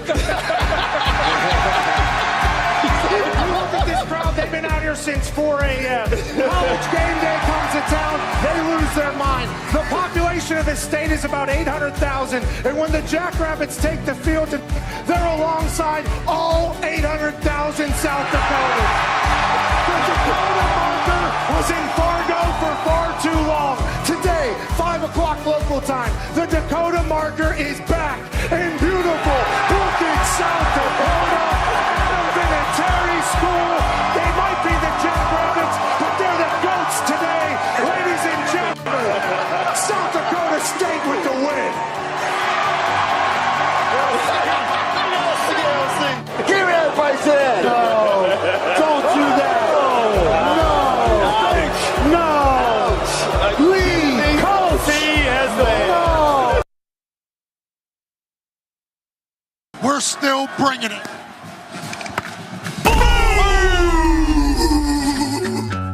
I light every bridge I see here just to watch it burn. If you've seen all the hell I've seen, it make your stomach turn. I think you know why I do what I do when I do. Started with 133 teams vying for one of these coveted 12 spots for this 12-team playoff, and it came down to 2 teams in the great state of Indiana kicking this entire thing off. I might drink a little, I might smoke a lot, counting down the good times, staring down the clock, throw some high. The best year of college football that it's ever had is about to have the greatest playoff it's ever had, and it all starts right here in front of Touchdown Jesus and his beautiful Irish people. And I think if you say, "Go Irish!" Hoosiers! They'll do that all night. If you make this kick, I will double his kick to $500,000. I will also donate $250,000 to a charity of Chris Daly's choosing. Yeah, let it go. Oh, God. Not terrible. Not terrible. Proud of you. One kick, $750,000. The Lord is watching you. Man down. Man down. That's all right. $1 million. And there's a bunch of that have invaded. There's a lot of them. We don't just beat top 25 teams, we beat the shit out of them. Okay. Google here. The one thing you didn't learn from me is talking all the shit you talk. Welcome to the most electrifying atmosphere in all of sport. I know European soccer fans are wild. That's like 30 to 60,000. You're about to see all weekend 100,000 plus bananas atmosphere, and that is one part of the reason why college ball is so damn great. Why are the girls here? Is this not a fun show? No. Serious show? Serious football. Alabama Jones is very serious. You know, he was trying to be funny, which I get it. And, you know, my daughter Kristen loves him, so that's kind of soothed the soul a little bit that somebody in our family likes the guy. I choose to believe. In front of Touchdown Jesus and everybody looking down. I IU gets a massive win over Notre Dame. Shane, I'm sorry. You're a real scumbag. I thought Coach Cignetti coming out here was a real disgrace to the game. He left his players in the locker room to go get some camera time for himself. I know a legend like yourself would never do something like that. Would you? No. No, it's disgusting. I saw it. I thought, wow, what a sad, disgusting program. Notre Dame by a million. Go Irish. Riley Leonard and the Irish from their own two. Jeremiah Love breaks free. Jeremiah Love trying to go 98. Touchdown!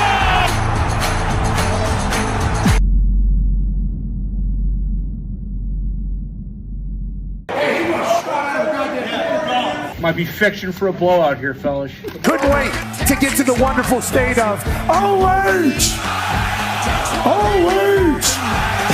In the SEC, coming up to the Big Ten, when it's cold as hell, we shall settle the conversation here in beautiful Columbus. Coach, that hairline, you get a haircut every day? Not every day. Not every day. Big beard, big boot, Peters in tow, 500. Oh, this guy sucks. Holy, oh, this guy's the worst we've ever seen. Just took out the Ohio State cheerleaders. $1 million here, JD level. Yep, this guy sucks at kicking, but we appreciate the hell out of you, Jamie. Hey, Jay He has once wiped 100 times. What? Wiped what? Yeah, 100 times. There are actually people out there, psychos obviously, that like the non-frosted Pop-Tarts. Gary's brother, one of the best football players I've ever been around. Non-frosted strawberry Pop-Tarts. I like non-frosted Pop-Tarts. I like non-frosted Pop-Tarts.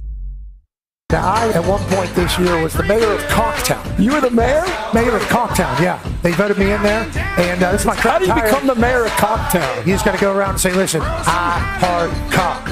I heart cocks. Sorry, numerous. Whenever we found out that there was going to be a college football playoff game in Columbus, Ohio, we were all jacked up to see this Ohio State faithful be showcased to the entire world about how much they love football. Then we walked out here to this game day set this morning, and it was like, Rocky Top, you'll always be home, sweet home to me. Rocky Top, Rocky Top. Well, in that song, they say it's home. Home for me is the North, and the cold is going to be Dahn. Give me the Ohio State Buckeyes representing for the Big Ten.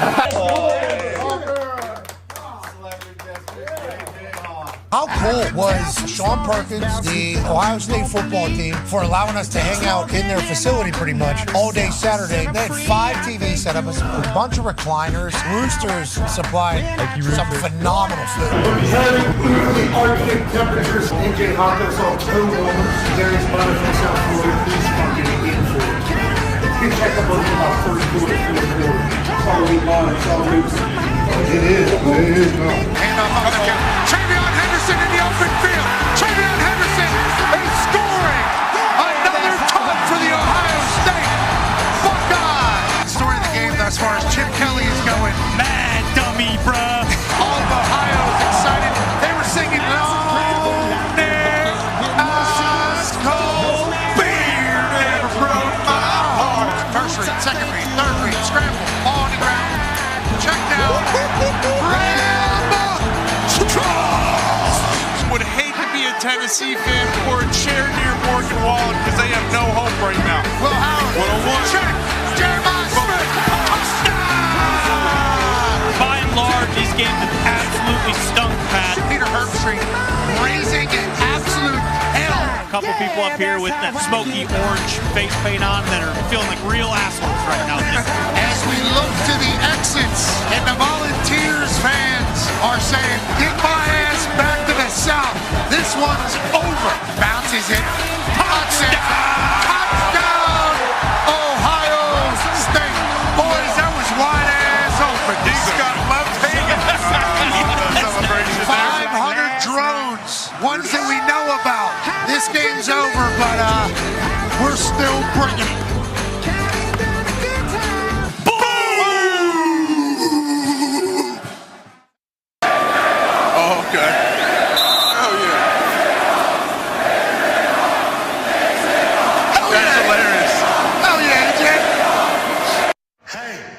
Why? Let's go. This show stinks, and the fact that you listen, we are very, very thankful for it. McAfee on the line with a gorgeous assist. The all-time leading tackler for the Green Bay Packers. You pig! Damn it!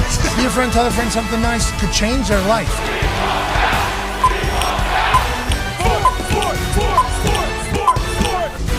Hello, beautiful people, and welcome back to our humble abode, the Thunderdome, on this Rest Easy Gym Thursday, May 22nd, 2025. Hour 3 of the program starts now.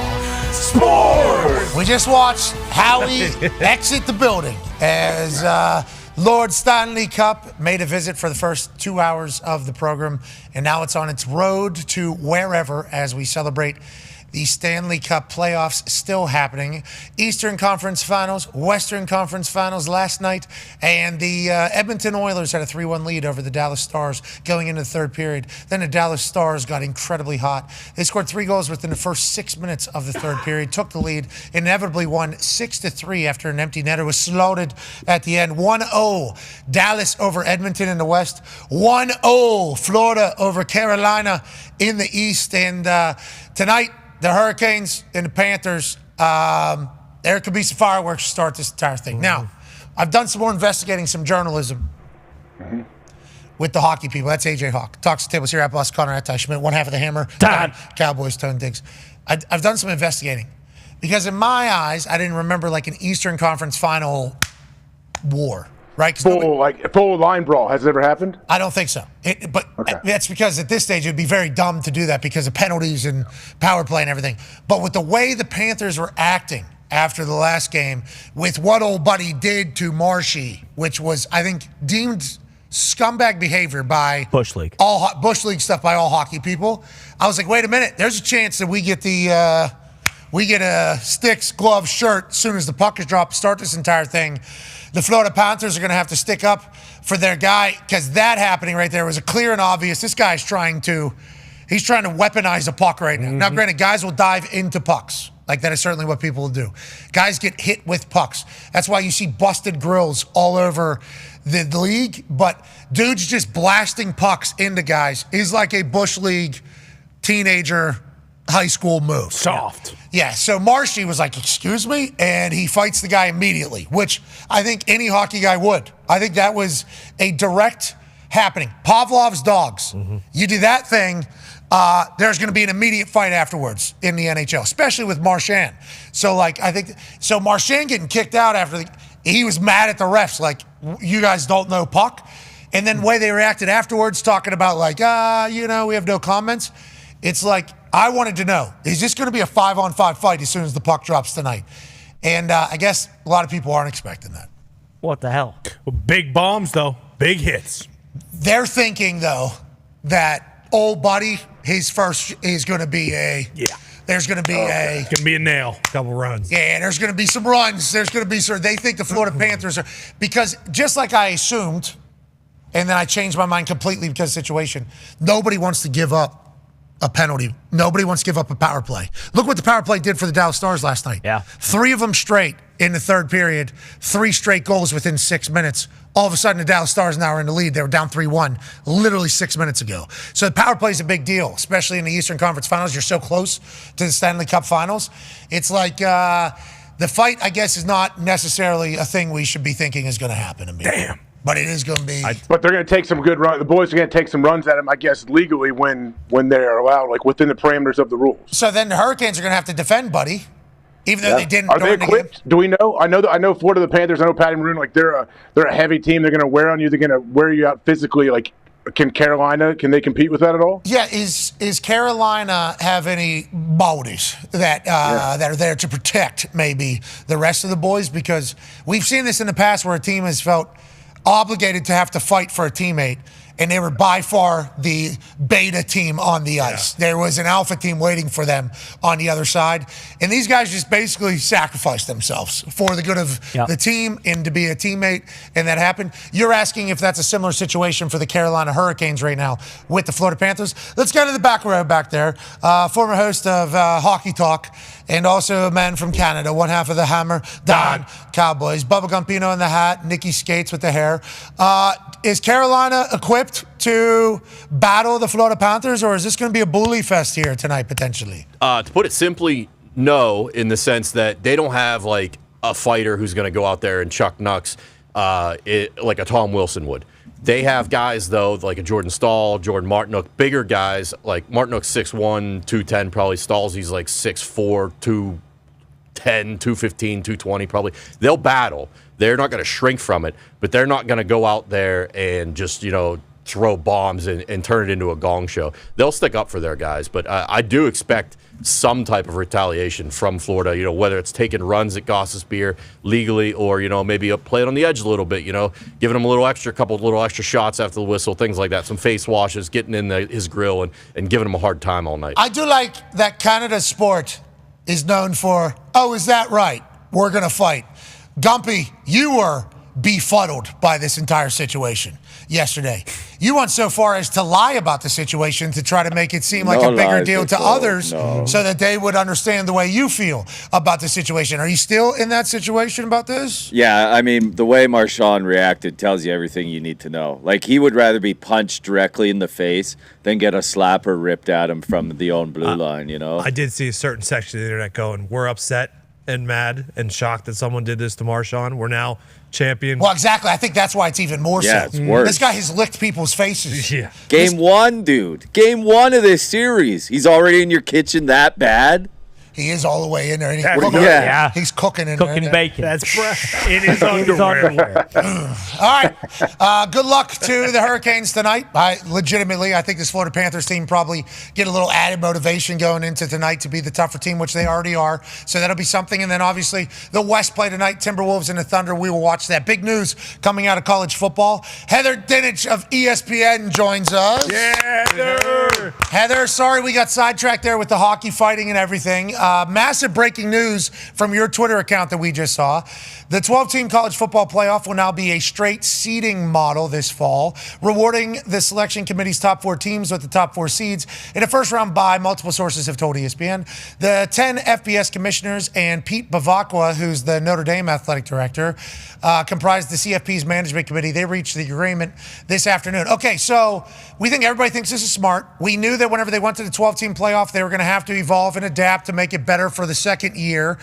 Do we know they were meeting today on this? And is there any other changes coming? And thank you, Heather, for making time for us on such short notice. Yeah, no, thanks for having me on. They are not announcing any other changes today for 2026 and beyond. The other reason that they came to this agreement, remember, it had to be unanimous in order to implement the change for this fall.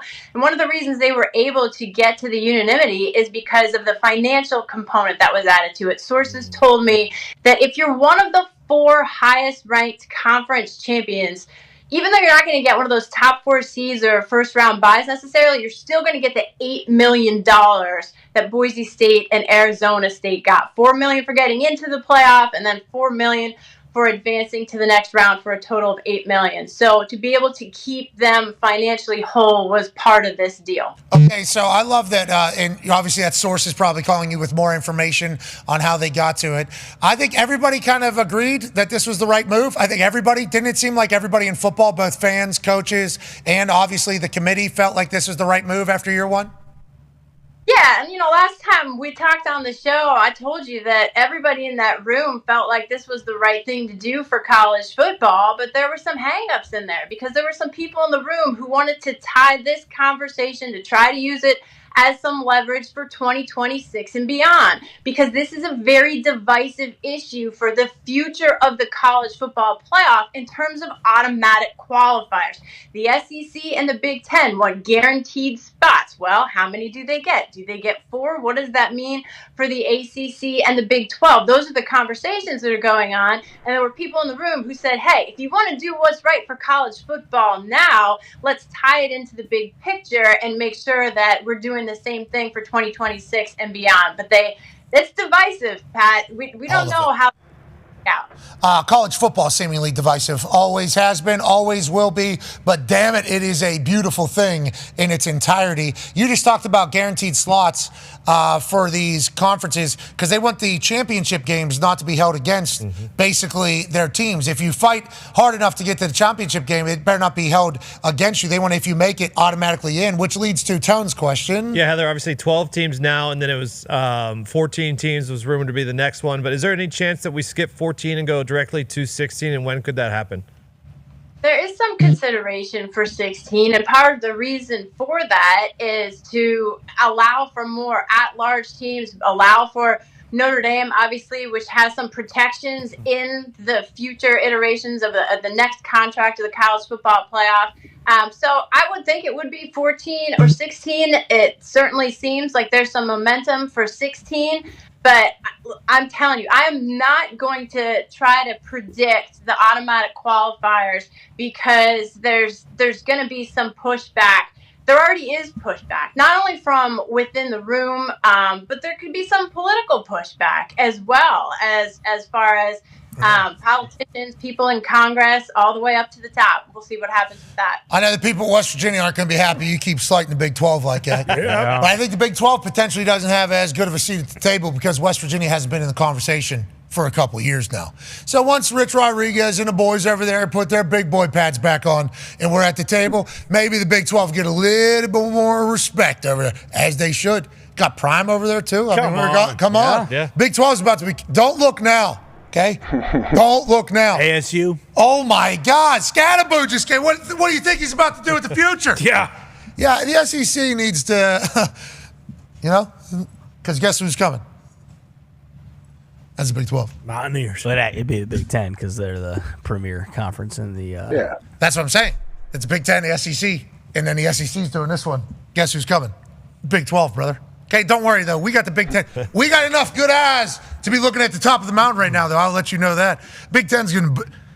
Hey, when the Big 12 starts, especially West Virginia, especially in the middle of Big Ten country, should be in the Big Ten, okay? Or the ACC. Very much should be in the conversation. I guess our academia is just not high enough for I've them. long said I'd be okay with kicking Rutgers to the curb and bringing in West Virginia. Okay, I like that. I think A.J. Hawk feels the same way. Heather, you need to get behind that because I think your voice means more than any of ours. Go ahead, A.J. Heather, you mentioned these top 4 teams get $8 million. Can they do whatever they want with that money, or do they have to spread it around to the other teams? Could you use it for NIL? I wonder, is it school by school, or can they tell the teams or the schools how they can use that? Well, just to be clear, it's not the top 4 teams. It's the four conference champions, the highest ranked conference champions get that money, and they can use it as they will. I mean, think about this. Notre Dame this past season, because they're an independent and don't have to share it with the rest of a conference, that $20 million that Notre Dame racked up for making it through the playoff to the national championship game, that's theirs. So, that's another question in terms of how they share that with the conference. I'm not entirely sure how they slice that up for those other teams in those leagues, but I know that Notre Dame was able to keep every penny of that. And what do they do with that, I think, is AJ's kind of follow-up. They put that into the university, the athletic department, the football team. Like how does that? Do we know where that money goes, or is it just dropped into Pete Bavacqua's bank account, and they say, Pete, you did a great job with the Golf Channel. You did a great job with NBC Universal. You're a great athletic director here at Notre Dame. You can just do whatever you want. Like, where does the money go? I think that's a good question, AJ. What is it? Does it build up the university? Does it go back to the do we know that answer? Yeah, no, my understanding is that it goes back into the athletic department funds, whatever it is that they make, and they could use it how they want to use it in terms of the NIL and the settlement that's going down with a $20.5 million cap to the student athletes. Gosh, I mean, guys, there are so many other expenses, stadium renovations and just all kinds of other things. People hear about all these mega $1 million and forget that there are a lot of other expenses that the athletic departments have to run to be self-sufficient and sustain the other non-rev sports that they have. Yeah, the non-rev sports, obviously a big deal. Got to keep those. Have to keep those. Need sports, need more sports, need as many sports as we could possibly have. Also helps whenever you just got donors that'll just give hundreds of millions of dollars. No doubt. That'll help as well. Yeah, that'll help as well. And we're all trying to find that for our universities. Heather, thank you so much for joining us on such quick notice. Way to break the news and way to be on top of it. Hey, man, find a quarterback for my Steelers next time I'm on. We talk about that, all right? Where are you from? I was born in Uniontown, Pennsylvania, and I appreciate the love that you showed the Berg this year. I followed along with that, man. I was hoping there was a QB in the audience there for you, though. Oh, yeah, everybody did. Yeah, that was a little worrisome going in there that everybody in this arena is hoping that Aaron Rodgers comes out here and says he's going to be a quarterback. And I'm really the only one, and the people that are backstage, to know that is not even a thought, has not even been a consideration. But I think you're not the only one that's worried. But Tone said yesterday, diehard Steelers fan, Mason Rudolph's the guy. Well, yeah, for the first few weeks. And then, as Heather knows, we got a national champion, Will Howard. He's the future. He's so tall. Listen, I love Will Howard. I think all these guys that people are talking about, Jalen Milroe included, a lot of developmental quarterbacks in this year's class. Will Howard is an outstanding student. I've heard everything great about him in terms of his work ethic and his desire and him as a human being. And you know what? I will be a Mason Rudolph fan. Why? Because he's there, because he's won some football games. Yeah, that sounds exactly like everybody else over there. Ladies and gentlemen, college football inside Heather Dinich. Yeah. I will be a Mason Rudolph fan, okay? If Mason Rudolph is the quarterback, I will be forced to be the fan. Because he's there. Because he's there. He's the guy taking the snaps. That's right. Played well for Tennessee last year. Aaron is around. He did Joe Rogan yesterday. He said a lot of stuff. A lot of important stuff. He did. I didn't get to listen yet. Tone, did you listen to the whole thing? Yeah, they broke down a lot of stuff. Okay. I watched 4 or 5 hours. Yeah. What? I don't know. I'm just guessing. So he didn't listen. Sounds like he lied. There is not a chance. You lied. People died. How long was that? That's a good question. I bet it's 3. 3.5. Man, Rogan's long time. Rogan goes a long time. 3 hours and 4 minutes. 3 hours and 12 minutes. Oh, sorry. Oh. They covered a lot of stuff. Yes, they did. I saw some tweets. There's a lot of stuff. Yeah. I can't wait to listen. Good work. Way to go, boys. 3 hours, 12-minute conversation. Oh, yeah. Just a lot with young Jamie. Yep. 3 hours. He's at a 5 or 6er, I think, in there a couple times. Couple pee breaks. That's unbelievable. Man, I'm fascinated by that. Yeah. Let's take a break, come back. Brother, we're 4 hours into this. Hey, just listen to it. Let us know. We're listening. We're all listening. Oh, yeah. AJ's 1,000% already listened to it. Definitely has. I haven't yet. No, that's what I'm. No, I've Actually, I want to learn it. Yeah. I have a feeling of what I know what they're going to cover, probably similar to what happened last time. But yeah, from the clips that I've seen, yeah. But I'll listen. A lot of similar themes in there, I think. Seems like he's happy though. Yeah. I think that's great. I think shooting water guns. Exactly. Feels like he's in a good spot. He also talked about, what was going on in his inner circle, which I think he didn't want to say at one point. And then whenever he said, I have a lot of stuff going on with my people, and people were just like, yeah, we all do. And I think he felt obligated to be like, a couple people in my circle, like real shit that they are depending upon me. So I'd like to be able to focus on that and other things that I have going on. So I think anytime he gets to clarify himself on things, there is a sense from folks like, okay, that makes more sense. And then there's also the people who are like, don't care, don't want to hear it. Don't. They do that, and I think that's Rogan too. So I think that's why it's a really good, really, simpatico. It is. I think so. Man, that level, especially with Rogan, I've thought about him a lot through this entire thing. I followed and watched what he did a lot too. Great business, great talent, obviously. Being able to do what he does. Could you imagine having a show that sways world's policies? I don't think that's what he started out. When he started, I don't think that's what he thought it would grow into. But yeah, it's wild now. I've had some vitamins sometimes, and then I get on a plane all by myself, and then I'll see something's blown up, like something is just gigantic. And I think to myself, like, he just walks into that room, sits down, puts the fucking thing on, and that's like, all right. Who knows where we're headed today? And then there's a chance that, in countries are changing policies because it's a lot. That's a lot of pressure. That is I couldn't even feels like he handles it very, very well. And obviously he's had massive, but it's been like that for a long time now. He's just been like, it's crazy. It is a crazy thing. I don't even know what goes on when something happens during a show. In the back of his mind, just going like, oh, Yeah, I wonder. He's like, oh, yep, that's going to get some traction. Yeah, exactly. It's an interesting thing. That pressure is not something I would. Plus, the amount of people, the amount of death threats that I get, and we just talk sports. Mm-hmm.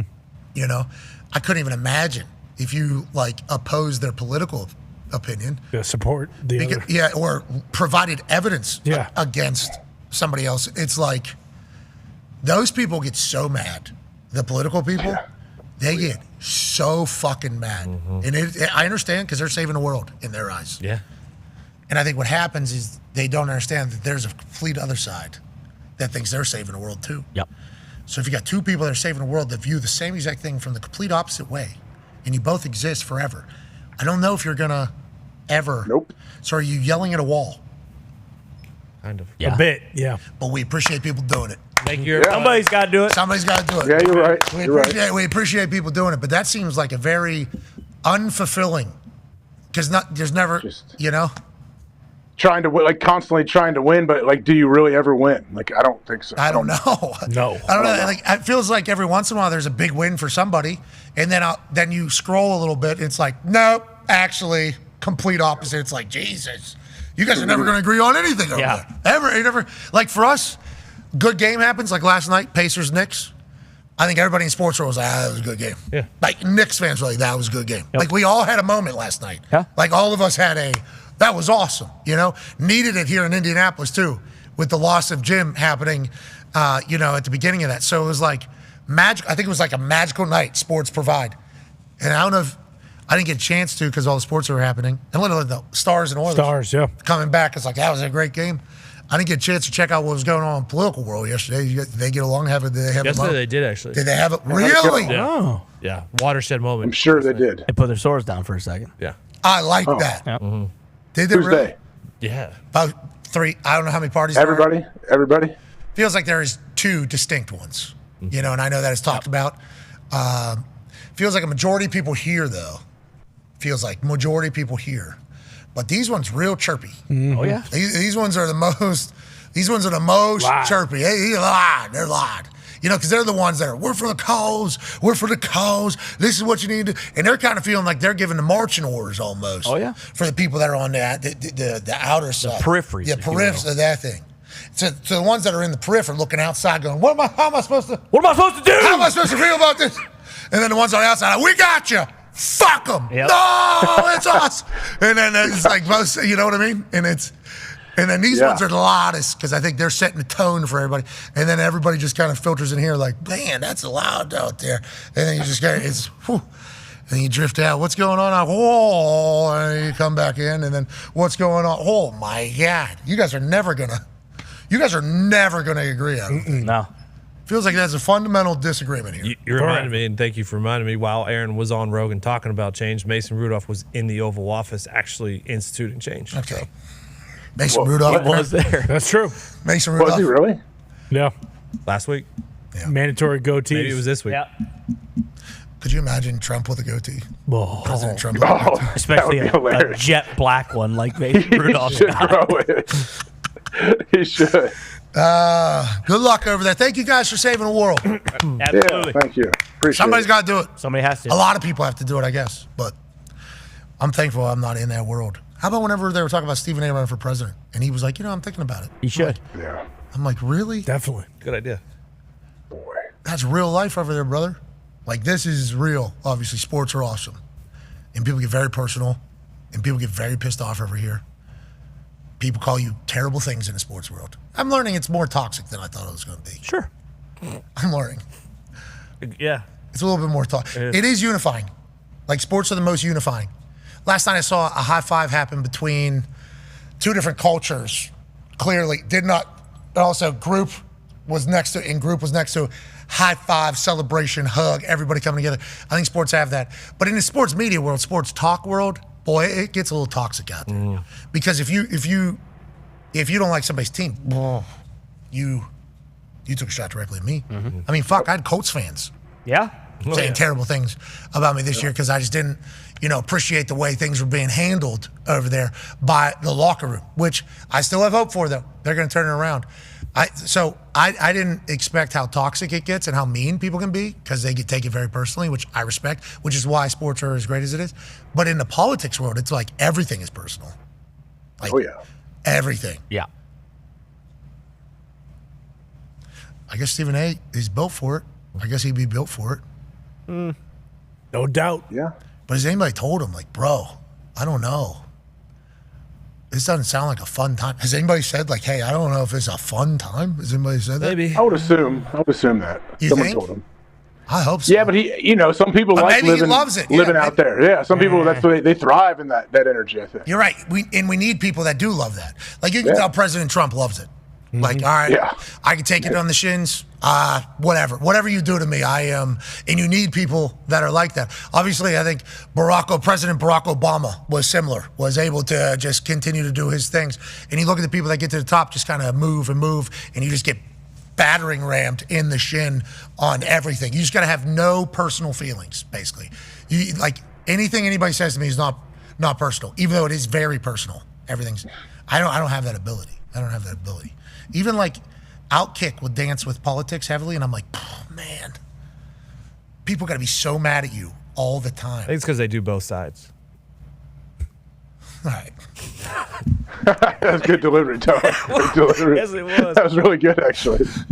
They say they're adding a balance to the way things are going, which, I mean, that is how it is, though. It's just like everybody does their, and it's just so, I'm happy sports can hopefully provide moments of unity. You know, I do feel that the whole world's going to feel like that someday. Yeah. In my lifetime, I think it's going to happen. Everybody's going to be rowing in the same direction. That's right. Everybody's going to.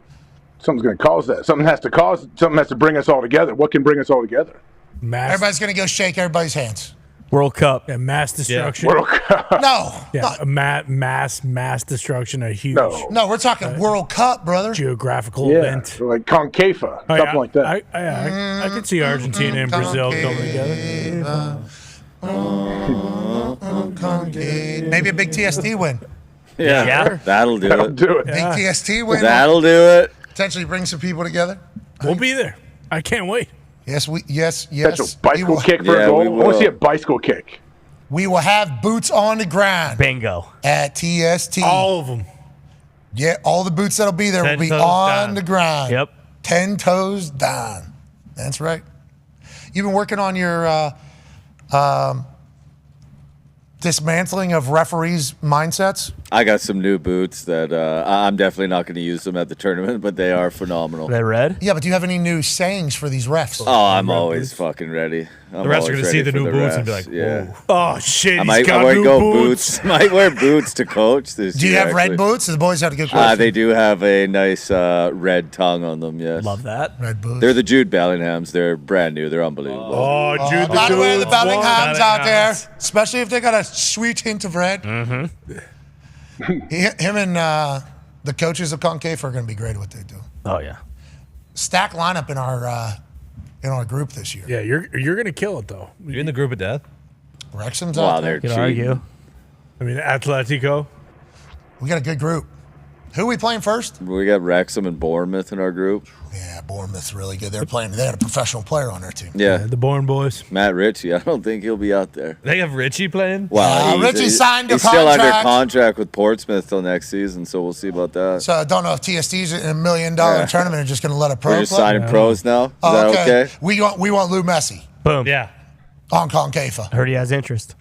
I mean, That's what we heard. He'll be out of contract Beckham, pretty too. soon by the sounds of things. No, he's going to sign back with Inter Miami, is he not? Buddy, Inter Miami has lost 6 to 7, and they've let up 20 goals in the last 6 He's games. coming to Pittsburgh Riverhounds. They don't understand. Lou wants Pittsburgh to be a Riverhounds got knocked out last night of the U.S. Messi Open playing? Cup. Lou? Yeah, he's been playing every game. They're losing. Yeah, He's playing and they lost 6 to Yeah, 7. it's not some Mickey Mouse league. And It's the they're learning that. MLS. Yeah, you're right. It's bad. It's It's bad news right now in Miami. It's not going This well. ain't Barcelona, pal. Yeah, Move this around ain't the just street. some farm league, pal. This is the fucking MLS. Well, you know what actually it ties directly to, correlates with, is his personal security guard not being on the field. Agreed. And I don't want to dive into that anymore, but if the MLS tricked this whole thing off because they wouldn't fucking let a security guard on the sideline, they deserve everything that's coming to them. Now, with that being said, MLS, good league. Yeah, Great it is. league. It's a tough league. Lou needs to go to the Timbers. I was going to say it's just a matter of time before he kicks down Beckham's door and says, like, fucking trade me to Portland right now. I want to be a Timber. You think Lou Messi was moving to Portland? I think he's certainly interested. Yeah. You think he wants? He wants an MLS title. Yeah, he wants to hold Lou Stanley Messi Cup. leaves Inter Miami. He's packing his shit. And going where? And to going Portland? Chicago no, Fire. packing his shit out of America. Oh, the Columbus Crew, maybe. Yeah. I could see him with Austin. What's FC? it? Oh, yeah. Austin is FC with pretty good. McConaughey. Yeah, I could McConaughey see could Lou. potentially bring him in. Yeah. What about Cincinnati FC? Don't they have a brand new stadium already? They're very good They got some squad. good They're young lads. consistent. He could maybe want to go to Cincinnati.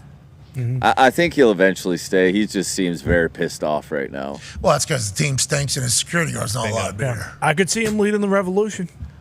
The Revs have In been New England. Yeah. 2 I thought you were years of talking shite for the Revs. I didn't know which country. An you were talking- actual revolution. A revolution of peace and hope. That's what Lou Messi does with that left foot. Maybe he should play goalie if he's so good. That's not a bad idea. He's not playing for America in the World Cup, right? Even though he lives in Miami. That has not been decided yet. Pulisic also isn't playing at the Gold Cup, so. Yeah, what happened there? So none of our good players are playing? What happened? Reyna's not there. Pulisic not there. Reyna was a decision by the gaffer. He doesn't want him Our there. gaffer's a fucking dipshit. Yeah, fuck this. Actually, it turns out Gio Reyna. turns out Gio might not be good. Yeah, Gio's not he good. showed up to the last tournament very out of shape. I mean, that's fine. You And he know, doesn't play on we've his club been team. acting like this guy's the savior for the long Who, time, Poch? and he's just not. But when you give a guy the moniker Captain America and then he's not fucking playing in one of your marquee tournaments, Well, I'm looking at the gaffer and it's saying, Pulisic's "Do you choice." know what the fuck you're doing, pal?" What's his name? Fucking Pochettino. I don't think that's his name. Fucking Pete Pochettino. I'm out on this son of a bitch. I want him out. Why isn't Pulisic playing, though? He's banged up from a long season at AC Milan. He's trying to rest up and be ready for the World Cup. Okay, he's getting ready for a World Cup. That's like fucking 4 years Yeah, we're away. hosting it. Yeah, we're It's hosting. next year, boys. Oh, nice. Is it really next year already? Yeah, Yeah. 2026. It's close. But also, I next don't. summer? Fresh for the He's got fucking cup. a strained They hamstring. gotta and put he needs this- to take 18 months off. They got to build Not this my team Captain together. Like, I don't love it. I mean, when's the World Cup start? next summer. Next summer. Next June. Okay. So I'll see you there. Fuck soccer. I'm out. I don't care about next year's suck. World Cup either. Yeah, what are we gonna do? suck. You know what we are right now to the rest of the world? We are Qatar. That's who we are. We're the team that gets a handout. Welcome in. You get to play in the World Cup, and then we get fucked because we have Pete Ponch or whatever the hell his name is, and then Captain America who's got a hurt toe or something. He can't even play. He's tired. The The goalie's long been running all season, year. dude. Tired. All right. Jeez. My He let his Captain team America. to You a know fucking what cup. my Captain America did? Lando Donovan. He fucking buried Algeria in the ground. He did. And sent us to the knockout stages. I haven't seen fucking Pulisic do any of that shit. Yeah, we're Clint Dempsey. Yeah. I mean, Jeff Cameron, Brooke Sherman, Bingo. Fucking the bald guy. Tony Miola, Yeah. Jermaine Jones. Michael Bradley. Colby Jones. Yeah. Lexi Lawless. Absolutely. Bingo. Taylor Twellerman. Yeah. That's not his name. Yeah. Twellerman. They got great new tarps, though. I I don't like think the new that's his tarps. name either. Twellerman. I think it's just Taylor Twelman. Okay. Well, I that's always what I'm thought it saying. was Twellerman. Names that we remember. Christian Pulisic, I guess I'll just remember him as being Tired. the guy that's tired. Okay, Captain. I don't like that. Me neither. Is that what it is, Gumps? He's tired? Yeah, he's resting up from a long season in Italy. The cool guy I think- with tattoos. But this is I'm not he should be playing. I get it, but Thank you. This is the first season he's gone without getting hurt and played a full season. Okay, so he's not hurt, so he should play. Yeah, that's what I'm saying. Like, it is a good thing that he hasn't gotten hurt, but also I get he should be playing. He came on the show. I appreciate him coming on the show, taking time with us when I was at West Virginia for the.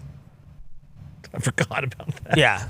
Okay. This guy is acting like he's Captain America. Meanwhile, I think we have given him the moniker Captain America. I think he is super quiet. I don't know I if think it a lot was of us. people. I think a lot of people did. He's masquerading around as Captain America when in reality, this Hey, guy's where's the full fucking costume? Hawkeye. I think it was Twellerman. He is a C-level fucking Avenger. Buddy, Yeah. he was unbelievable Yeah. at AC Milan all year, Hawkeye dude. AC level. Best All right. season of his Maybe- career, That was, dude. that was disrespectful to Hawkeye. You're Yeah. right. Okay.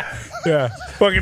I'm just saying, we need our guys. He's our guy. We need him fucking We're playing. 1 year out from the World Cup. We got a new gaffer. And don't we need to go That's right what now? I'm saying. Like, the team should learn how to play with together as well. Thank you. Yes. Because Yeah. we're gonna do the same thing. suck. We're going to show up. We're going to go out there. And we're going to talk. And we're going to be playing fucking Guam in pool play. And we're going to tie them. And these guys are just going to be bitching the whole time. And then it's going to be. And then we're not going to make it out of the fucking knockout Can't stage. do that. I mean, it's just, I'm done.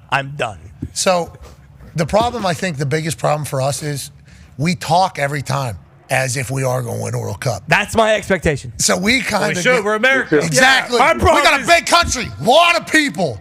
A lot of opportunity, a lot of money invested in soccer. No matter how shitty U.S. soccer has been over the years, which it certainly is, and has been, and there's been new leadership multiple times throughout my my life. Like, we have enough. Well, our best athletes don't get to play. It's like, okay, cool. We still have our other athletes. Like, there's we have a lot of we're a massive country. How come we haven't been able to figure it out? Well, we're so far behind. Okay, how many hundreds of years into soccer do we have to be before we... This was sold as the golden generation as well. Exactly. That is the biggest issue. Like, it was different when you had dogs going out there and doing well and overachieving. This group was sold as the golden generation, and they haven't produced. Turns out they're the patent generation. We don't have any junkyard dogs, and that's just the bottom line. We're the wuss generation. No, that's the soccer we're watching. No, we're watching. That's your actually. Is this your generation? This ain't my generation. This is Bones' generation. It's the wuss generation. It's the big. I don't think that's what. It's the era of punch. And there's another word I could use there with a P, but I don't want to use it. Well, we haven't seen Ponch coach yet either. We've heard him try to speak English. It's not good. I don't know how that goes. And we've seen how his boys react to him. They don't want to play. I'm tired, coach. And you know what he says? Ponch says, why don't you grab some pie? And that's okay. Go ahead, be tired. He's not even going to be there, right? He's not even traveling? Who?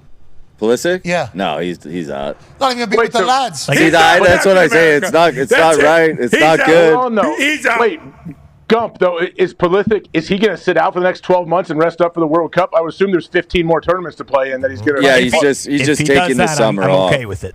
I think he was trying to take the summer off. If he's done till the World Cup, I'm okay. I'm okay with it. I'm okay. We need training videos, though. Yeah, amen. We need Instagram. Training highlight videos. Yeah, we need to know he's working. Exactly. That's what they should do. All of them should take off all the time from now till the World Cup and just no money. Let's get together. Exactly. Yeah, you know how much money they'll make if they make it to the knockout quarterfinals of the World Cup. Semifinals. The semis. If they make it to the semis, all of a sudden these guys are fucking heroes, man. They can tour around like the Savannah Bananas, just kicking the ball and like, hey, come see fucking Captain America and the Avengers, you know? And they would actually get a crowd. And then if they lose to Guam, if they lose to some... Is Guam in the World Cup, just so I know? There's no way Guam's in the World They Cup. might be Jeff Cobb. Small. Might be formidable striker, actually. JC Mateo. Yeah. They have The called up artist some formerly dogs from the MLS, though, that I think are excited to play. We ain't winning. I don't give a fuck. Yeah, but I think that's kind of what's been missing, dude. You need Like, hunger, you if need you talk fire. about like Jeff Cameron and Breck Shea, they were fired up every time they put on that tarp. I think they're added a lot more guys that are going to play at the Gold Cup that are fired up to play for USA. And they're going to play in an American style, not going to be flopping around. But are they any good? Yeah. Diego Luna, D-Bone would dog. be fired up to go get in between the pipes and play for Team You'd have to USA. put down the pass. Where's the boy? Where's the real chosen one? The Kid from Philadelphia, the 14-year-old. Where's he at? He better be in this. Is he in this? No. All right. What are we doing? It's 15. Put his ass in there. We got Yamil. Yeah, so's Lamal. He's fucking 16. The rest of the world better be talking like this when it comes to flag football in the Olympics. Yeah, I hope so. I hope they understand that they got no shot. This better be the vibe because that's how I feel. I feel like we are Sweden trying to put together a flag football team to compete with the United States when it comes to soccer. Well, on that note, let's get out of here. We're supposed to be a positive group, but it's hard to be positive about this soccer team. We haven't seen this dude's team, though. We need to... Yeah, when you see Paul, it's just... I can see it in my head, and guess what? They're all fucking tired. Let's see how the Gold Cup goes.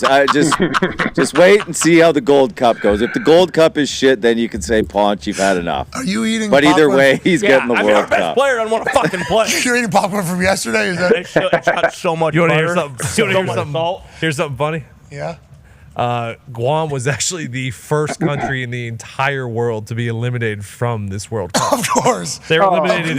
They were eliminated in 2023. Should have been us. That's what we're saying. Yeah, JC Mateo was at fucking Backlash. That's why he wasn't on the pitch. All right. Let's have a great afternoon. We'll see you tomorrow. Watch the conference finals tonight. We'll be talking a lot about it. And tomorrow, we'll have a nice feel-good Friday to go into a great weekend. Be a friend, tell a friend something nice that might change your life. Rest in peace, Jim. You fucking did good, brother. Let's enjoy it tonight. Team on me, team on 3. 1, 2, 3, team. Goodbye.